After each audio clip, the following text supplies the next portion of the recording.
Theodore Roosevelt once said, "It is not the critic who counts, not the man who points out how the strong man stumbles, or where the doer of deeds could have done them better. The credit belongs to the man who is actually in the arena, whose face is marred by dust, sweat, and blood, who strives valiantly, who errs, who comes short again and again. Because there is no effort without error and shortcoming. But who does actually strive to do the deeds? Who knows great enthusiasms, the great devotions? Who spends himself in a worthy cause? Who at best knows, in the end, the triumph of high achievement? And who at worst, if he fails, at least fails while daring greatly, so that his place shall never be with those cold and timid souls who neither know victory nor defeat." Tonight we head into one of the world's greatest arenas, known simply as Daytona. Here we will begin the journey to find out which one of these drivers, in pursuit of glory and immortality, will triumph and be crowned champion. Season 9 of the Bandit Racing League starts right now.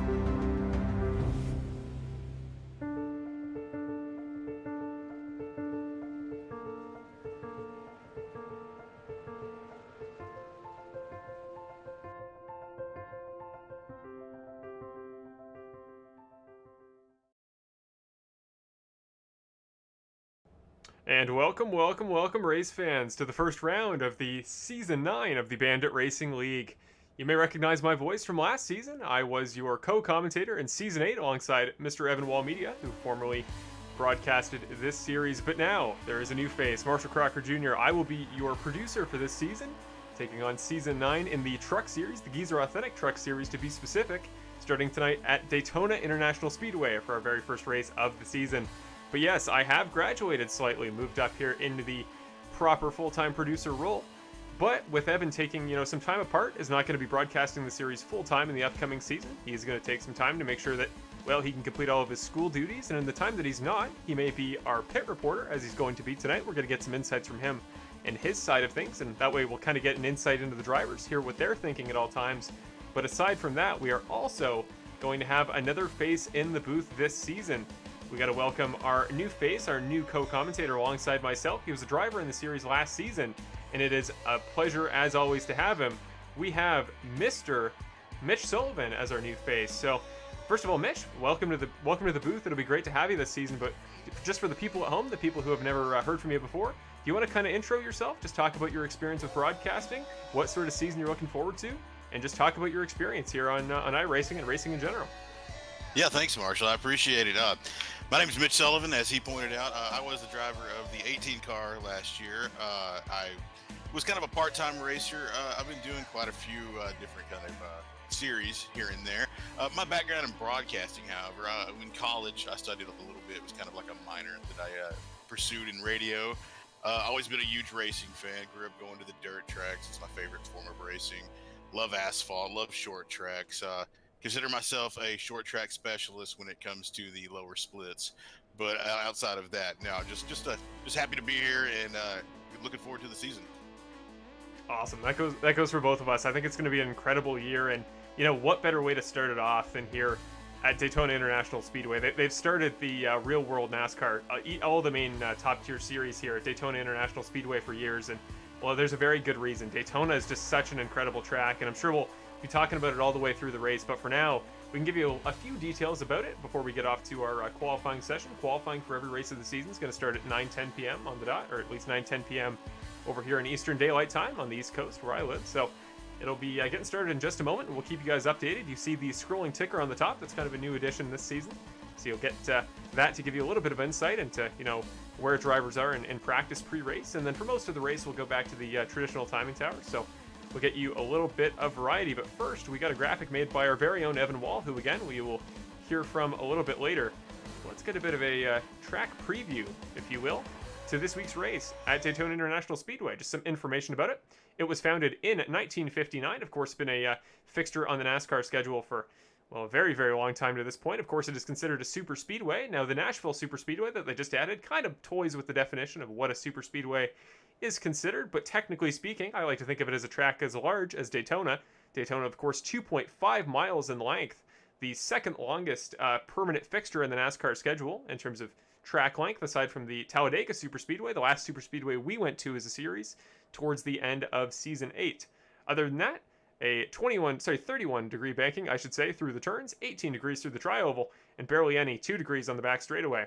Last year's winner, if you were here for the Season 8 of the Bandit Racing League last year in the Xfinity Series, you'll remember that Dustin Franklin took the win here in the season opener at Daytona. Now, he didn't make too many other appearances throughout the season, so you could almost argue he was kind of a one-off appearance there at the top of the order. So it was really does show you, go to show a message that really anybody who knows this race well and has watched it in real life, really anybody can win at Daytona. It just takes patience, and it just takes an ability to work in packs. And, I think back to the 2011 500 when Trevor Bayne infamously won that race under, fairly unforeseen circumstances, running for a team that I don't believe had been in that position in a very long time.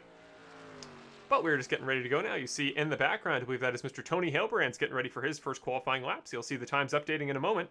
But as you see there at the very bottom, next week we're going to Homestead, Miami. So I'm sure you'll hear plenty about that race momentarily. But as we wait for the drivers to get their first qualifying laps down, and we really wait to get into the meat of the race, which is, of course, the proper race itself, Mitch, just kind of talk about your experience on iRacing in any form of NASCAR series at these big ovals, whether it be Daytona or Talladega. What sort of mindset do you have to approach the race with as a driver to succeed over the course of the entire race? Yeah, Marshall, as we were talking about before the race, it takes a lot of patience. That's going to be your number one factor, patience. And the one thing you didn't mention is you're needing some luck. And it also helps, like you mentioned, Trevor Bayne, to have a good pushing partner as well. Even though we're not doing the two-car tandem or two-truck tandem, as you may have it here, it's still going to be a big factor to have somebody to work with for the entire race. Absolutely. And as a driver, it's important to try to set those routes up early, try to find people you work well with. And of course, Mitch, you were here last season. You were a driver for most of, if not all of the year. So from your perspective, are there any particular drivers that stand out to you from last year as being really helpful when it comes to pushing and receiving pushes? I know Bill is very dependable. Bill Harkins, our fearless leader. You got to watch out for Brandon. Brandon's always going to be a factor in these races. Don't count out Nick. Nick's never won a super speedway, which I know you're going to mention this. He's never. It's the only form he hasn't won on. We're going to go over this a few times, but he's always a guy that's always a threat, no matter where we're at.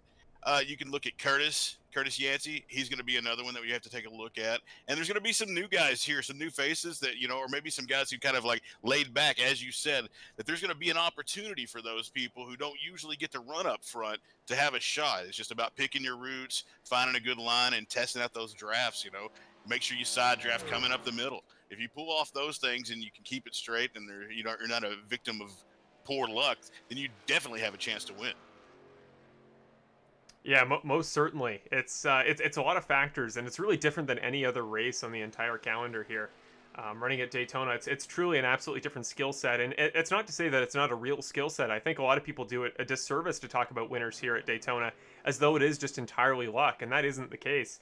It does definitely take a sheer amount of patience, which is something that us racing drivers don't usually have by default. So it's a trait that we got to respect for sure. Currently, as you'll see, we're going to go very quickly to the timing tower rather than the ticker. We use the ticker throughout the race, but in terms of updating lap times, it's not always the most quick. But Cody Welch there currently at the top of the lineup, or the top of the pecking order when it comes to lap times. And well, he's somebody we know in this series very well. If you were here last season, you remember just how dominant Cody Welch was all the way through. Maybe not so much so as Nick Nickerson. Of course, Nick did pip him out for the title towards the very end of the season, but man, he came darn close. And you can't disrespect the work of Cody Welch last season. He's definitely a guy to look out for tonight to try to get his season started off on a high note. But Robert Mathis, a name that, well, maybe we haven't seen in the series in a little while. It's certainly been a little bit, but man, he is just, he's been quick in the past. He was a guy that you could never really count out back at the start of last season when I first started with the series and first started to get to know him.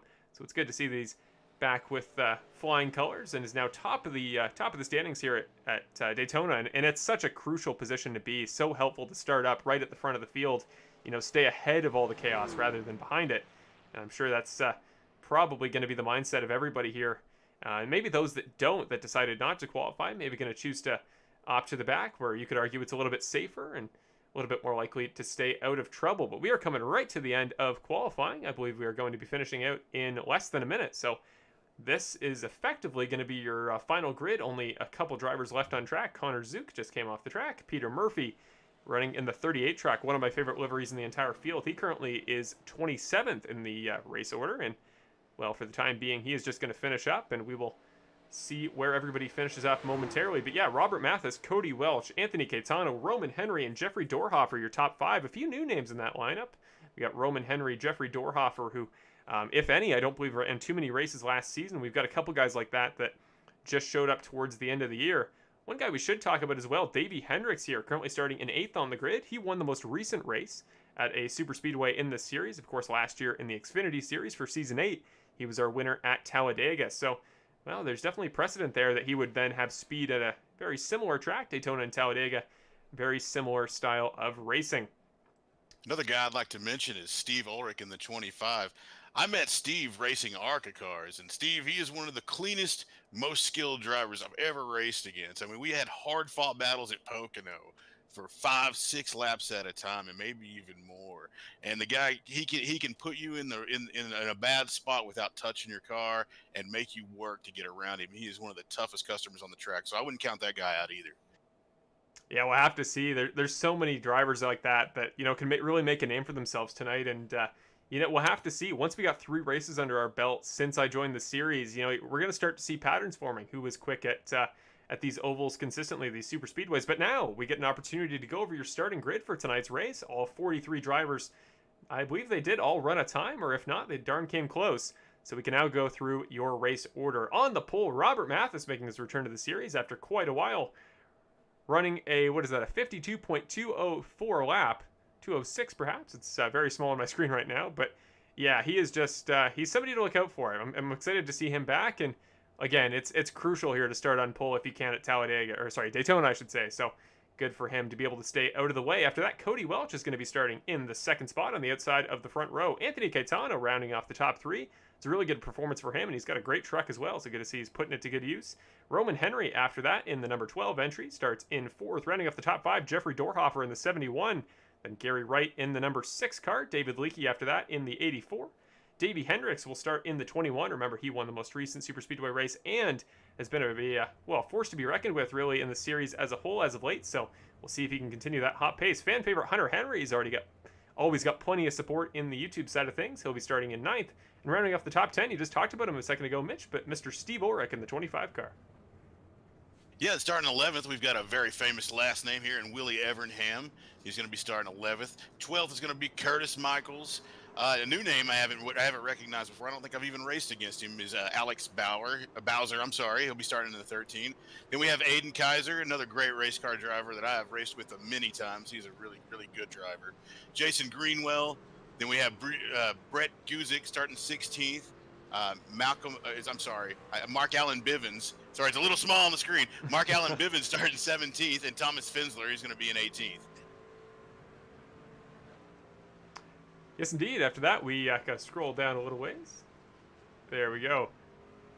Yeah, rounding off your top 20, it'll be Alan Castle and Mr. Zach Grant.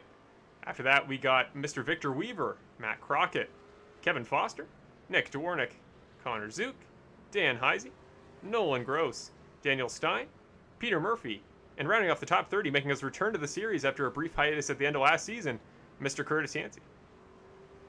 All right, starting 31st, a guy I've got a lot of experience racing around, Mason Flugger. I'm guessing that's how you pronounce your name. Sorry, Mason, if I got it wrong, I apologize. Garrett Hall's going to be starting the 32nd. Then we've got Charles A. Oberg, a good friend of mine as well. Great guy to race with. Watch for him, too. He's another guy who could surprise you. Then one of our most famous people, and maybe not faces but voices, Brandon Jackson. He's going to be starting 34th.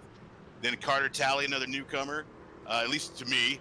Connor Sawyer is going to be starting 36th. Then we've got Benny Hogan, Trey Ellis, Tony Hillbrands, Nick Nickerson, looking like he. I'm sorry, so sorry. My screen just jumped on me. Then we got Jonathan Platt, and then Bill Harkins, Aiden Kaiser, and Jason Remy starting very last. Yes, indeed. That'll round off your field, and we just went for the green flag here for the first race of the season at Daytona International Speedway. Welcome to the FSRN 75. Mathis and Welch still your front row as we come into turn number 2. drivers relatively staying put for the most part. Not too much movement here at the start of the race. Nolan Gross further back in the field is up a couple spots, and we already got some considerable movement here. A couple drivers dipping below the line, but no yellow flag as of yet. All sorts of movement. Nolan Gross still unable to get back into the field further back. Might be an intentional play, possibly just trying to kind of settle in and let everybody get by him, and some guys wanted to go to the back. I noticed Nick Nickerson, defending champion there in the 2-car. Him and Jonathan Platt worked together in a practice race not too long ago, but he is a guy that, you know, he likes to play the long game, likes to think patiently, so perhaps just sitting back there trying to avoid wrecks until the end of the race. But one lap down, many to go in the 9th season of the Bandit Racing League, aka the Geezer Authentics Truck Series. You can see that outside line starting to form there. The 25 is making its way up to the 6, and it looks like they're starting to get a little bit of momentum on the high side. Yeah, it's always the toughest line there, that high line here at Daytona. It's not easy to try to sit up there and make things work. It's definitely a line that's going to require more cars to work together, and of course it's the longer way around the racetrack. So we'll see how many guys opt to go in that direction. But Cody Welch going to jump to the point now, is comfortably clear of the number 29 car at Mathis. So he has the opportunity to clear down if he wishes, but he's going to stick with that top line, let Roman Henry continue to push him. We're just seeing Aiden Kaiser, I believe, is off track. No caution, but he has jumped back to the pits. We'll check on him. He is, no, it looks like he's just left, so possibly a chance of internet issues. But Welch, I believe, is going to lead at the line that time. Second lap of the season down. One for Mathis, one for Welch. And you see there in the background that light blue card, that is Aiden Kaiser exiting the pits.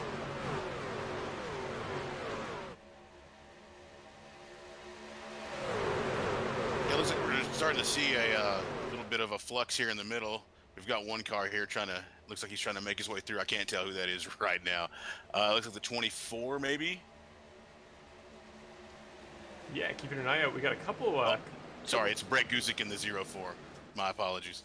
Oh, no worries. Yeah, Brett Guzik, a big mover from the start of the race, up 10 spots. He started in 16th. He is now up to 6th. He is that white number 04 truck you see on the high line there, and you know, he's doing a fairly consistent job here of just staying with that high line. It's always a bold move to try to make to work up there, because it's the longest way around the track, and it really requires commitment. But I mean, if the leader up front can really hold down that inside the line, there's not many ways to get by him. So some guys are going to have to be bold with that. And it's really a time now, would you say, Mitch, to, you know, test your options out, try to figure out what the race is going to look like, what the best strategies are, and what you're going to do on the last lap rather than here on lap 4. Yeah, like at this point in the race, you don't want to take too many chances, but it's a good idea to figure out where your runs can be. As we see Brett going through the middle right now, he's splitting the 12 and the 29, right back on the 85. It looks like the 12 is going to be forced to the outside here. And he does force it to the outside. The 12 is going to be left hanging out to dry here. Yeah, that was a big risk there from, car around. Car around. Caution's out. Yeah, a number of cars involved. Thomas Fensler, I see, is the first one my eyes jump to. That is I see the 6th car. I think that's Gary Wright involved down there on the bottom. Several cars trying to avoid as these cars check up. Several cars indeed. This is just a ton of movement here. It's going to take a minute to find the replay, but the first big one of the race, of course, Daytona, really any super speedway is known for them. So let's try to pinpoint exactly what went wrong. Go back and check. See a number of drivers involved there. 75 just missed it. Great job by Mark Allen. Yeah, that was an incident where it looked like a lot of guys, the reaction time at the start of the season that you kind of worry about when you start off a new year. Guys have had an off season to kind of chill out, but it's good to see that guys, the reaction time is still there. They're still alive and clicking. So this is from the back quarter panel, I believe, it's Thomas Fensler. So he must have been where this started. Let's just go back a little bit and see exactly what happened for him. Try to get a better camera for you there. There we go. Again, kind of some growing pains here. It's been a while since I have produced a series of this magnitude, so there'll be some growing pains, and we'll be good to go in a couple of hours' time. But here is Thomas Fensler. So he is the car, the number 17 in the middle there. Just gets turned, it looks like, off the front nose of Roman Henry. Yeah, the 12 tried to get back down in behind him, and he was definitely not clear. Yeah, it's too bad. A lot of good cars wrecked here. Just check back a little bit. We are currently in a building, but there we go. So this is coming off of turn number 4. Again, keep an eye on that white number 17 car, middle of your screen. The white and red car is Roman Henry. Yeah, Henry kind of came down off the wall a little bit. Looked like Fensler wasn't trying to move up yet. So kind of a miscommunication there. I know it's absolutely scary at such high speeds to, want to stay off that outside wall. Make sure you put some distance there. Maybe he just didn't know he was 3 wide in the case of Roman Henry. But watch it one more time just to get one more view. And yeah, we'll have to see from the guys behind, because I think that was the interesting part, is what were the guys in behind there doing as the incident happened. So let's go on board here. Yeah, but the 84 got a good shot at that. Oh yeah, we'll have to go to the camera for David Leakey here. Let's go on board with him. So this is David Leakey here coming down towards turn number 4. You're gonna watch it right here. So the red and white truck just clips the front of him. Has to dive almost into the grass there to avoid, but manages to come back up. Some guys behind him weren't quite as lucky, unfortunately. So you'll see in behind there. Not sure what was going on there, but I'm pretty sure that there's not going to be some happy campers on that voice chat right now. Oh no, I guarantee it. We've got actually Evan Wall as our signature pit reporter today. He's going to be the guy with the entire scoop when it comes to what the drivers are talking about, what the deal is behind the scenes, and I'm sure we'll hear from him before too long. I'm just keeping my messages open here. Yeah, still pacing it. I don't guess anybody's going to go in for tires right now. A little early for that. If I was in the back, though, I might grab some gas, just because you're not going to have a lot of tire wear at this track. And so gas is going to play, your fuel level is going to play a big factor in this if we end up going green for a long spell.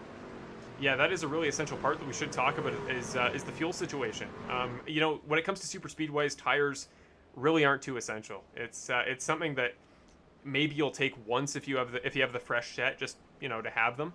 But generally speaking, yeah, there's not a ton of reason to need to use them. So it's best, as you say, to wait, go for those longer stints, try to conserve track position up there up front as long as you can, and then later in the race, yeah, you can start to worry about that if you need to. But yeah, it's going to be fuel. It's going to be so crucial. And if you're at the back, as you say, there's no real reason why you shouldn't just throw on a set of, throw in some gas while you're there. And there's no limit on how much you can take or how many times you can stop. So just something to consider.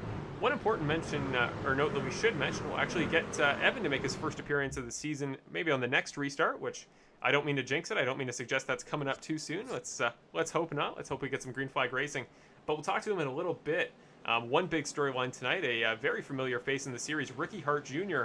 was unable to make it tonight, unfortunately, just because of a scheduling error and how the session was set up. He was not able to make it.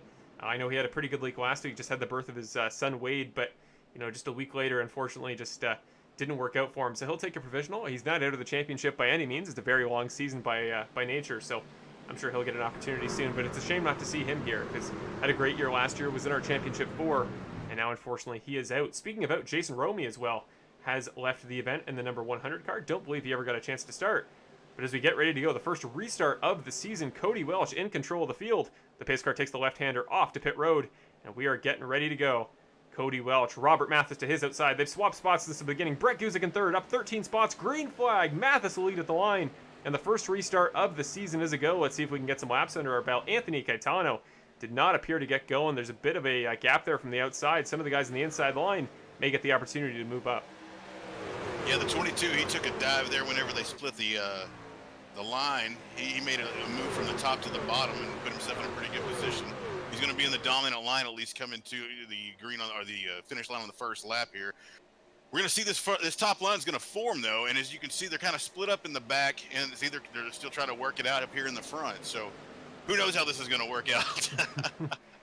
Oh, man, up top, Jason Greenwell there. I think he's a lap car, but considerably off the pace. I wonder if he's got some significant damage he didn't want to fix, but Jason Greenwell, you're going to see on the low side, cars just flying by him. Really not opportune time to be having those issues, or it could just be the draft, but whatever it is, Jason, already a lap down, is going to lose another one as cars head by. Well, the good news is that if you lose a lap this early in the race, you've got a really good opportunity to make it up by virtue of either wave around or lucky dog.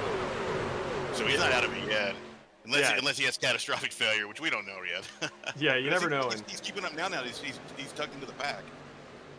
Yeah, as long as he can just sit on the back of that pacing line, he could even try to conserve fuel, and then if by some chance he does get the lucky dog and potentially an upcoming caution, then, well, there is his opportunity to move up. But for now, just want to talk quickly about, as we watch Cody Welch back to the head of the field. Temporarily, Brett Guzik was holding it there on the top line, but Cody has taken back the lead. Just want to talk about Carter Talley, up 27 spots from the start of the race in only 9 laps. Carter Talley a guy who I believe joined at the end of last season isn't a guy that I'm all too familiar with here, but he is the 22 car in the white, blue, and red there on the inside line, and what a start he's off to. A little bit of front-end damage, actually, maybe as a result of that last caution, but yeah, up 27 spots from 35th to 8th.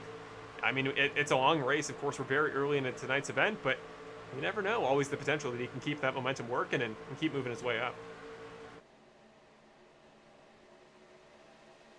Yeah, as we can see here, that top line is starting to form up, and they're still kind of spread out a little bit on the bottom here. As you mentioned earlier, the 22, he jumped down from the top. He was in around 10th, 11th, 12th place, somewhere like that. He's moved up all the way to his fourth from the front right here on the bottom line. So even if he has that damage, as long as he stays tucked in behind somebody, these trucks punch such a big hole in the air, he's not going to have any problem keeping up with the draft. But if he goes to leading, he may have a little trouble then if he can't get that fixed. Yeah, you're right, and we do get a quick repair in this series. I believe every driver still gets one, at least that was the case last season. So it definitely becomes a question, do you want to save it for later if there is a big wreck that would potentially take you out of the race, you know, and just suck it up now and take those laps a little bit maybe off the pace. But one guy up front that I want to mention as well, on the outside, the 71, maybe an unfamiliar number, of Jeffrey Dorhofer, again making one of his early appearances in the series. He is leading that outside line, and to his inside there, Curtis Michaelis in the 07 car, who I don't mean to jinx it, I believe is Canadian, which, you know, shout out to a fellow Canadian there. But yeah, second driver there on the inside line in the top three. He's off to a great start there and almost slid up a little bit there coming off of turn number 4. But yeah, as we were talking about pre-race there, Mitch, some new faces can definitely, you know, make a name for themselves to start off the season. And what better time than to see yourself at the head of the points after the very first race as a new driver? Right, as you mentioned Trevor Bayne before, I mean, we've got the 71 here getting pushed by the veteran Brett Guzik in the 4, or the 04, my apologies. And he's been benefiting that veteran technique from Brett. He's just able to push you. If even in practice, if you get him behind you, you better hold on, because he's gonna shove it to you.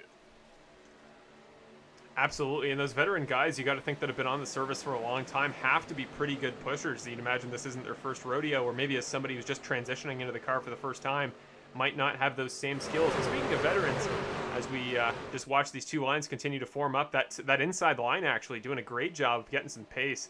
They got 4 or 5 cars almost ahead of the lead car on the outside, so really just a game of inches at this point, trying to make up any spot you can, just a little bit of room, by either going to the top side, getting some cars, and then moving back into the inside, or vice versa, inside to outside. One guy that we haven't really talked about so far yet, and had a pretty quiet race so far, which is uncharacteristic of him, Mr. Nick Nickerson, our defending champion there in the number 2 car. He's been working together on and off with Mr. Bill Harkins, our series coordinator, series founder, and driver of the number 11 car. You'll see just a little ways back here in his snazzy white, green, and black entry he's running tonight. But himself and Mr. Nick Nickerson have had a pretty quiet race so far, but Nick, he's the defending champion, and it's one storyline that I never like to reinforce too much because, you know, it's entirely not his fault necessarily, but he has never in the last 2 seasons, or at least in the broadcasted era of the Bandit Racing League, he has never won at a Superspeedway. That one of the only disciplines you could say in which Nick is perhaps not quite as dominant or quite as up to snuff as, well, his dominant road course abilities and his great ability at the short tracks and the 1.5 miles. So maybe a little bit out of his element here, but you know he's going to do whatever he can to be patient. And again, we preached it at the very beginning. You just got to stay patient and be there at the end, and good things will come to you here at Daytona. Yeah, speaking of patience here, we're being pretty patient because we've all single filed out here. The 71 was the last one to duck down after his pusher here created a hole for him. But as you can see here, the 84 is making a run on the outside. He's looking to come up front with another line, so I don't think it's over for the top side yet. Yeah, right now it's Mr. David Leakey there in the 84 car leading on that outside line. He's down a couple spots from where he qualified, but yeah, if he can really get some guys behind him to commit, you can actually find that line working its way up in a hurry, and now he's getting by. There's the 36 car on his inside. That is, again, still trying to get used to faces, but that's Alex Bowser there in the 36 car, the 23 of Victor Weaver that he's going by now. So now he's getting a good push, and really one good push is all it takes to make up a ton of ground here. And it'll be interesting to see. Actually, I was just about to mention it there, but Carter Talley in the number 22 car, he's going to move up into the top line and take over that responsibility. So kind of a gap. I was waiting for that to happen. I thought that was going to happen at some point because he kept peeking out there. I saw him. But also, I want to mention Brett Guzik has dropped back to the back here. I think he's decided to kind of stay out of trouble. Maybe it's getting a little too hairy up here for him. Maybe making the veteran move to give himself some space. As a 29 brushed the wall coming off the turn 4 there. Yeah, once we start to hint at the 3 wides, guys are going to start getting a little bit jumpier. You know, once you see one almost wreck, or once you see a proper wreck, you start to get worried and try to anticipate avoiding the next one. But just... Yeah, another thing to think about is when you're in that car and you're doing these laps for all this, you're just holding the throttle down. It gets monotonous. It's easy to start letting your mind wander, and you'll see some of these guys, they start wiggling around and waving around. They're not really focusing on keeping that thing pinned onto the bottom line, and it looks like a giant worm just wriggling around on the ground as they fluctuate back and forth trying to stay behind them. Some people are trying to stay behind, some aren't. Some are just kind of lackadaisical about their driving style, and some of them are trying to hardline it. So you'll see that happen. You'll see some focus being lost at times. It does get so hard as a driver to really keep yourself in the zone for 75 laps here. That's about, you know, almost a minute per lap here. 75 laps. You know, it's not a short race, and from a driver's perspective, yeah, you really got to be on your toes all the way through, whereas, you know, at a road course, that's relatively the case as well, but more so at those 1.5 miles, you know, something like a Charlotte, where you kind of get those opportunities to just get in a rhythm, get in a zone, and you don't have to worry about anything, but you really don't get that here, and it's, I'm sure it's a stressful element for all these drivers. Right now, I believe coming up on the back, that is not Aiden Kaiser. We've got some very similar paint schemes. Right now, there's Nick Dwornik, currently in 42nd position, a couple laps down. And he is about to be swallowed whole by the entire pack. I think he's going to go high to let him by through 4. That's Welch, Michaelis, Hendricks getting by. And now we're going to go 3 wide. This is where it could get bad as we come through the tri-oval. Again, I trust the drivers, but once you find yourself in such a tight situation with so little room for error, it gets a little more stressful to try to make your way through. Yeah, he's only got 1 bar of Wi-Fi on the hood for that logo. I'm hoping he's got more than that under the hood. Indeed. Yeah, it's been relatively a quiet race so far to start off the season, but again, guys know that the key to this race is absolutely just patience. It's about just taking your time and being there at the end. And right now, I'm really impressed with what we've seen from Cody Welch. The 07 car, Michaelis, is doing a really good job of pushing. Looks pretty consistent. But Carter Talley has kind of been the most notable face here on the broadcast so far. The 22 car, again, making a name for himself. First of all, up 33 spots from 35th. He's already making progress, but now as we cross the line this time, it's going to be close. But I believe he will lead at the line, so congratulations there. First lead lap of the season for Carter Talley. Maybe, again, a new face. It's time for these new faces to really prove themselves, and what better way to do it than racing nose to tail, wheel to wheel against the 85 car Cody Welch, second in the championship last year.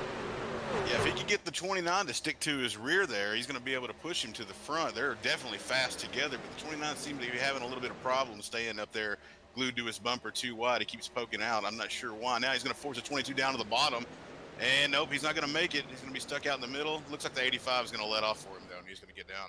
And we got a new leader. We do indeed. Yeah, that could have been bad. If that was at the end of the race, I have the feeling Cody Welch was not going to give him that line back. He'd rather have just turned him than let him by. But yeah, we're early in the race. Now it's just time to let things like that go, you know, make those smart decisions. And as we come through the tri-oval once again to start lap 20, just past the quarter mark of the race, a couple laps back. So we're making our way through. We see some smoke in the background. Aiden Kaiser, it looks like in my telemetry, has gone around. Let's just check with him. This is showing him in the pits. For Aiden. Yeah, did he spin exiting pit road? He did, the 71 car. I think so. I think maybe he got a speeding penalty, and then he decided to back it back down. Oh, just parked it there on track. Tough break for Aiden. He's a good driver. I've known him since I started iRacing, pretty much. He's one of the first people I met. You know, he's a good driver. I didn't even know he was in the series. He's one of the new guys. Yeah, it's really unfortunate, and well, actually, you know, not a terrible idea there. If you're not going to be up to speed, or you got a penalty or something like that, just to park it on the apron. Somebody just went up. Whoa, we got a wreck. We got a wreck somewhere. Curtis McCall. Oh no, it's not a wreck. Looked like one based on the way the positions were swapping, but no. Our first set of green flag pit stops. Curtis McCallis in the 07 car going to be the first driver to come down. Then Mark Allen Bivens and the 76 behind him as well. Nolan Gross coming down. Charles Oberg as well, and Dan Heisey. There's Dan Heisey. There is Charles Oberg, the 5 drivers currently in pit road. And yeah, Carter Talley, Cody Welch will continue to lead, but the first green flag stops of the race. And Mitch, do you think this suggests that we're going to have maybe an approximately 50-lap fuel run to the end, or do you think this is guys trying to shorten up some pit stops for later if they can stay on the lead lap? You know, it could be a combination of both of those things, and also maybe wanting to get out of that pack. You know, if you get a few guys and you agree that you're just, you know, we've got some guys in chat that are going to be grouped together, and they may have a plan, decide to like, hey, listen, it's getting hairy here. But no, as you see now, everybody's coming down pit road. We got half the field coming down now. Whoa, Carter Talley was real fast on the pit road. I can almost guarantee he's going to take a speeding penalty. That was definitely a penalty. Yeah, that was. Give him time to get it fixed, though. You know, perhaps this is, I don't mean to call him out, but perhaps this is those opportunities where those guys with a little more experience will, you know, miss out on maybe making some of those, you know, little mistakes. And, well, we shouldn't say that. Nick did have a rough time there at Road America as a result of the penalty. So even the best will occasionally do it. But, yeah, you see there, kind of missed his box as well, slid through. So he'll try to regroup. And as long as he can stay on the lead lap, though, from these cars that are presumably going to pit soon, then he should be okay. But the other possibility is this is genuinely drivers running out of fuel. In which case, this may be well, 3, maybe even 4 stopper, depending on how many times guys want to come in. So, again, Carter Talley still down pit road. Nick Nickerson, though, again, I guess essentially becomes your new race leader. Carter Talley now showing us out of the session. I don't know if that's just temporary. It could be a timing thing. But for now, well, this is a pretty familiar sight, Mitch, isn't it? Nick Nickerson leading a race in the Bandit Racing League. Yeah, the patience paid off for the veteran. He knew what to do, and I think he's really good. You know, staying back in that pack, you're going to have a lot more fuel. So if these guys, in fact, are running out of fuel, he was back there drafting, probably running half throttle. That's always my strategy. Stay in the back, run at half throttle, take your tires late, and then try to outrun them on the last 10 laps. Just trying to keep an eye here on how guys are cycling out. So it was Davie Hendricks, Curtis Yancey, Connor Sawyer, Brandon Jackson, Brett Guzik, Peter Murphy. He's in a battle off pit road with Jason Greenwell, who gets a couple of spots. There's David Leakey behind, Cody Welch, and Curtis Michaelis just coming by now from that last pack. Now Nick Nickerson and Cody Foster coming down pit road here as we speak. The two good buddies, again, not official teammates, but they have definitely worked together in the past. Somebody almost gets into Nick. Who was that in the background? Somebody went around. What? That wasn't Kevin Foster. Who was that? A considerable spin by somebody just narrowly avoiding Nick as they came down pit road. We'll have to check that out a little later, but that could have been, well, actually could have been worse. Luckily here on iRacing, once you enter your pit box, you lose all collisions, so you stop having an effect on objects around you, and it means that you can just drive through somebody else to get into your pit box. But if he hadn't gone, you know, kind of radio silent when it came to contact with other drivers a little bit later, I mean, Nick could have found himself backwards in pit road, not as a fault of his own, but what a blow to his championship defending season that would have been. Well, that's one of the signs of a real veteran is not only not making mistakes, but avoiding the mistakes of others. And, you know, nobody's better at that than Nick is that we've seen at least I've seen over the last season. The guy, if you make a mistake, he's going to make you pay. He's going to watch out for himself. As the pack's catching him now, they're going to be able to tuck in behind him. What a great pit stop that was. Great timing. Here's we wait for guys to try to cycle out. Currently at the lead of the field, Garrett Hall, a guy up 31 spots from the start of the race. He was 32nd when we dropped the green flag for the first time, and he's now moved up, as well as Tony Hilbrands, who started 38th, now up provisionally, 39th, started 39th, now in second, so up a bunch of spots. But again, this is the group of guys that haven't pitted yet. I believe the first car that has pitted is Cody Welch, kind of, well, not really leading a pack, more so leading a battle. Right now he's got Curtis Michaelis and Mark Allen Bivens on his high side trying to battle with him, and then Davie Hendricks after that. So depending on how quickly the guys up front there can make their pit stops, we've seen how Gary Wright in the 6 car coming down pit road. Depending on how quickly those guys get down pit road, there's the possibility that they actually cycle out to the lead again. We'll have to check. Maybe these guys have even pitted already. Maybe they have a stop down and they're one of those cars to pit earlier. And if so, I don't think it's a bad idea. If you can go on fuel and maybe through the power of the draft skip a stop, these guys could genuinely be the leaders when everything is said and done. Definitely, and you know, everything's being strung out the way it is. You know, you're going to have to get grouped back up before we go. But I want to point out something. Garrett Hall and Tony Hilbrands, both excellent drivers, and made their way to the front, you know, just by working together and maintaining their focus. But the 26 of Garrett Hall has some damage on the left rear. As they come into the pit now, maybe he'll use a quick repair and take care of that. Yeah, very good point. Now becomes the question if he does feel like he has damage, which may be not a possibility if he was so quick there to lead the field for those last couple laps. Maybe he's going to opt against it. But yeah, definitely a possibility. Strong right side damage you see there on the 26. But both he, the number 88 of Hogan, and the number 92 of Hilbrands all coming down pit road. So there's that lead pack gone. And as the leaders, well, the leaders, if these guys don't come out in the lead, the next pack, I should say, comes out of 3 and 4. Curtis Michaelis still side by side with Cody Welch. This is a really fun battle we're seeing. And then Bivens and Hendricks, their respective pushers on the high and the low line, respectively. So keep an eye here. Garrett Hall now just exiting pit road. It might be close. It's you see in the background, they're coming through the tri-oval. Of course, he's got to get up to speed, and he's got to get around that slightly slower infield section as you're coming back off the banking. But it's going to be close. Garrett Hall might get in this lead pack as we watch the cars on the high side drive by.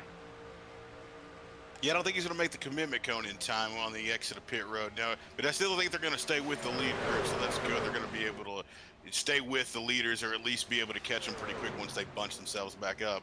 Looks like Mark Allen Bivens is getting hung out here. No, and I guess not. The 7's going to stay. The 07 is going to stay out there. But Nick Nickerson, as we talked about him being in the back, he's worked his way up to the top 5 now. Yeah, I mean, honestly, none of us can say we're surprised. Nick proved last season that really he can do it anywhere, and I think the fact that he hasn't won at a road or a super speedway yet really does speak to, well, exactly how tough it can be to win here. We talked about earlier that in a sense it's the best opportunity for a lot of guys that maybe wouldn't take away a lot of wins in the season regularly, but I don't think it's fair to say that that is because it doesn't require talent. It's just there's so many guys here. We got a full 43 car field to the point where Ricky Hart couldn't make it. Like, just the number of guys we've got here, so many guys can throw their hat in the ring, and that's why it's such an interesting race to try to predict. I wouldn't even try to ask people to, but, you know, let's do it for fun. The first question I posted to the chat all year is we watch Welch continue to lead the field, Nickerson and Foster moving up into the catbird seat when it comes to the 3rd and 4th position. But yes, for all of you in the chat there, we've got some great chat participation tonight. Plenty of viewers watching for the start of the season, and thank you for that. As we see, I believe that was the... Trying to keep an eye who just went down pit road, and that was Alan Castle, I believe, in the 33 car. He heads down this time. But yeah, so predict, everybody at home. Of course, it's not the easiest thing to do in the world, and certainly the most wild card prediction race possible, but pick your winner for tonight's event. Just take a throw at it. Of course, you can pick, you know, your fan favorite, the guy you're cheering for, if you choose. But yeah, who do you think, based on what you've seen in the past, what you've seen tonight, and what you know of the series overall, who do you think is taking away the first win of the year in the Geezer Authentics Truck Series, aka Season 9 of the Bandit Racing League? Marshall, I'm going to put you on the spot here. Who do you think's going to win? Who's your pick? See, you know, something tells me that with all the chaos we've seen, it might be a familiar face. I'm going to go with the guy that I picked this week in practice. I'm going to go with Davie Hendricks, the guy that took not only the win at Talladega last season in our 2nd Superspeedway race of the year, but he also won at Talladega for a video shoot we did just a couple weeks back in another sort of mini practice session with a fair number of drivers there. So he's somehow won back-to-back at Superspeedways, and I know the odds aren't in his favor to repeat again, but he seems so collected, but he's also got that little bit of aggressiveness to him, that little hint of volatility that means I think at any moment he could be the guy to, you know, do a bit of a bump, do a bit of a wiggle to the car in front, and he's dropping below the yellow line. Oh, it's because we've had a caution. We're seeing back in the field a little bit further. Jason Greenwell just went on track. He is doing so as we speak, flipping over and over, and he is just getting back up to speed as we speak. So let's go back. That was kind of a not the transition I was expecting. Again, trying to get back to terms with how this software works. But yes, second caution of the day right as we talk about it, and we'll go to your pick in just a moment, Mitch, but we got to first of all see what happened here. A huge blow of a wreck for the number 83 car. So that's Greenwell there in the blue and red entry in the 83. This is coming through turn 1. I think just got turned off the front nose of Peter Murphy, got kind of clipped into the wall, got stuck there as he went up, and over he goes. Manages to get on all fours by the time he makes the apron. Peter Murphy, another guy that I think had a good shot. He is, well, he went for quite a ride. We'll see that one more time, but yeah, what were you going to say there, Mitch? Yeah, I was just going to say that they definitely got crossed up on contact. Like, they made contact the wrong part of the corner there. And once you see the guy you're pushing making contact, you've got to back off, because if you don't, you're going to have what happens here. Because if you keep pushing, you're not out of the throttle enough, you're just going to swipe his bumper up, and you're basically just pushing that rear end of the car up the track, and then he's going to overcorrect and come back around, and unfortunately collected both of them. Yeah, those are two guys tonight that I really think in terms of patience have really shown that in the past, that they have an ability to do just that and wait for long periods of time before they make their moves. So we'll see it one more time from the front left quarter panel of the number 38 car. This is Peter Murphy's perspective. Here's Greenwell in the front. I couldn't tell if it was just maybe somebody moved up or somebody moved down. I think kind of a combination of the two. Greenwell got a little bit high. Murphy got a little bit low to the yellow line, and when they came back together to bump again, they got into each other, and it is tougher through the corners there to keep a bump draft going than it is on the straights. So that should really serve perhaps as a word of warning to those that are going to continue to do it further on in the field. And of course, you have to, in order to be competitive, you have to know how to bump draft, but certainly isn't as easy as it might look from the broadcast side. This is why when I'm out there racing, once it comes time to go, I like to be in the front getting pushed. It's the safest place to be, except for in this case when you get crossed up like that. And just one of those things that happens with plate racing is, you know, you don't know when the guy's gonna maybe not take a bump the right way. I mean, there's certain places in the corners you have to be really good at working together to be able to be pushed, not just push in there. And so it just takes experience and it takes familiarity with your competitors and your fellow racers. Yeah, absolutely. And, well, now we're going to get a chance to hear from a guy that, well, I'm sure if you've watched the broadcast in the past, you're more than familiar with. It is not Benny Hogan, whose name card I just put up, just to clarify. But, no, it is the return of a fan favorite, Mr. Evan Wall Media. Evan, do you got us up here in the booth? Yes, sir, I do. So, first of all, thank you so much, Marshall, for having me here tonight and letting me continue to be a part of the broadcast. I really appreciate you letting me be here and still letting me contribute to the Bandit Racing League. But the biggest storyline in my mind so far throughout this race is really the drivers that aren't on the track. The session's capped at 43 drivers. That's the limit for iRacing League sessions. And one driver that's not able to make it is the former champion, Ricky Hart Jr. He's always fast, and he recently said that he was excited for the season to start. He dominated the season before last in the Cup cars, but unfortunately not able to make it to the computer quick enough tonight as the spots filled up quick. So it's going to be a little bit more difficult for the driver of the 64 car to win his second championship. But he said in Discord he won't be making any friends this season, so expect him to come in strong next week. Remember, though, Brett Guzik missed Daytona last year, and he still made a deep playoff run, so even though he'll be starting from behind, he definitely won't be out by any means. I got to think he's got to get a win later this season. Wouldn't surprise me at all. Other than that, though, a lot of guys are riding around out there trying to stay clean for the finish, really just trying to be up front, because up front you're out of trouble. And other than that, the only main storyline I'm hearing is that some of these guys aren't quite exactly happy with the other drivers around them. They don't love who they're pushing, and they don't love who they're being pushed by. I won't name any names, but Superspeedway race. But that's all I got. Back to you guys, Marshall and Mitch. Yeah, I think we know who you're talking about up there. I think we've had a couple of instances of that happening already. Thanks, Evan. That was awesome. Appreciate it. Awesome. Thank you, Evan. Always a pleasure to have Evan back in the booth, and it's like he hasn't skipped a beat. I think definitely more composed than I am. Definitely the most distracted I've been on one of these broadcasts, trying to operate way more screens than I ever gave credit for. So shout out to Evan for all of his work last season, and realizing now, I already had the feeling, but having even more confirmation of just how tough it is to do. But right now we got the lights off on the pace car, and I've had the camera on him for a little while because he's now our new race leader, led the lap for the first time this season, I guess you could say, but more realistically, the first race of the year here at Daytona International. Mr. Benny Hogan, a guy that last year was a guy I talked about a lot early in the season, came very close to a win, I believe, at Lucas Oil Raceway, was always particularly pretty good at the short tracks, but now tonight is his opportunity to start the year off on a high, start it off in, well, perhaps the best way possible, and take a win at a track that, again, it's one that puts you in the record books. It says something, again, that guys like Nick, like Cody, top guys in the series have never won there, and really speaks to how tough it is. So, this is an opportunity. You're the new race leader. If you're Benny Hogan, you got the best chance of anybody to avoid some wrecks. And let's see what he can do. The 88 on the inside, the 79 on the outside. We're getting ready to go green. The pace car is off. Green flag for the third time in tonight's event, the second restart of the race. Benny Hogan will lead the field down to turn number 1, and Bill Harkins, our very own, the guy who runs the series, was the founder of the Bandit Racing League, sitting there in that great-looking Bandit scheme in second. Yeah, it looks like we're already going to have some fighting for the front here. Bill's going to go to the outside here. He's going to be closely followed by Anthony Caetano. It looks like Mark Allen Bivens is going to be down here to push Benny Hogan. And both of the lines are starting to form up, and it looks like we're going to go back to some side-by-side green flag racing. And when we're talking about picks, my pick back here, the 04 of Brett Guzik, that guy's been plotting his opponent's demise pretty much the entire night. He's been searching the high line, the low line, the back, the front. He's been all over the field, and he's showing us he's a pretty strong truck, and he'd be one I'd want to watch out for coming to the end. Because in my opinion, Brett Guzik's going to win this race.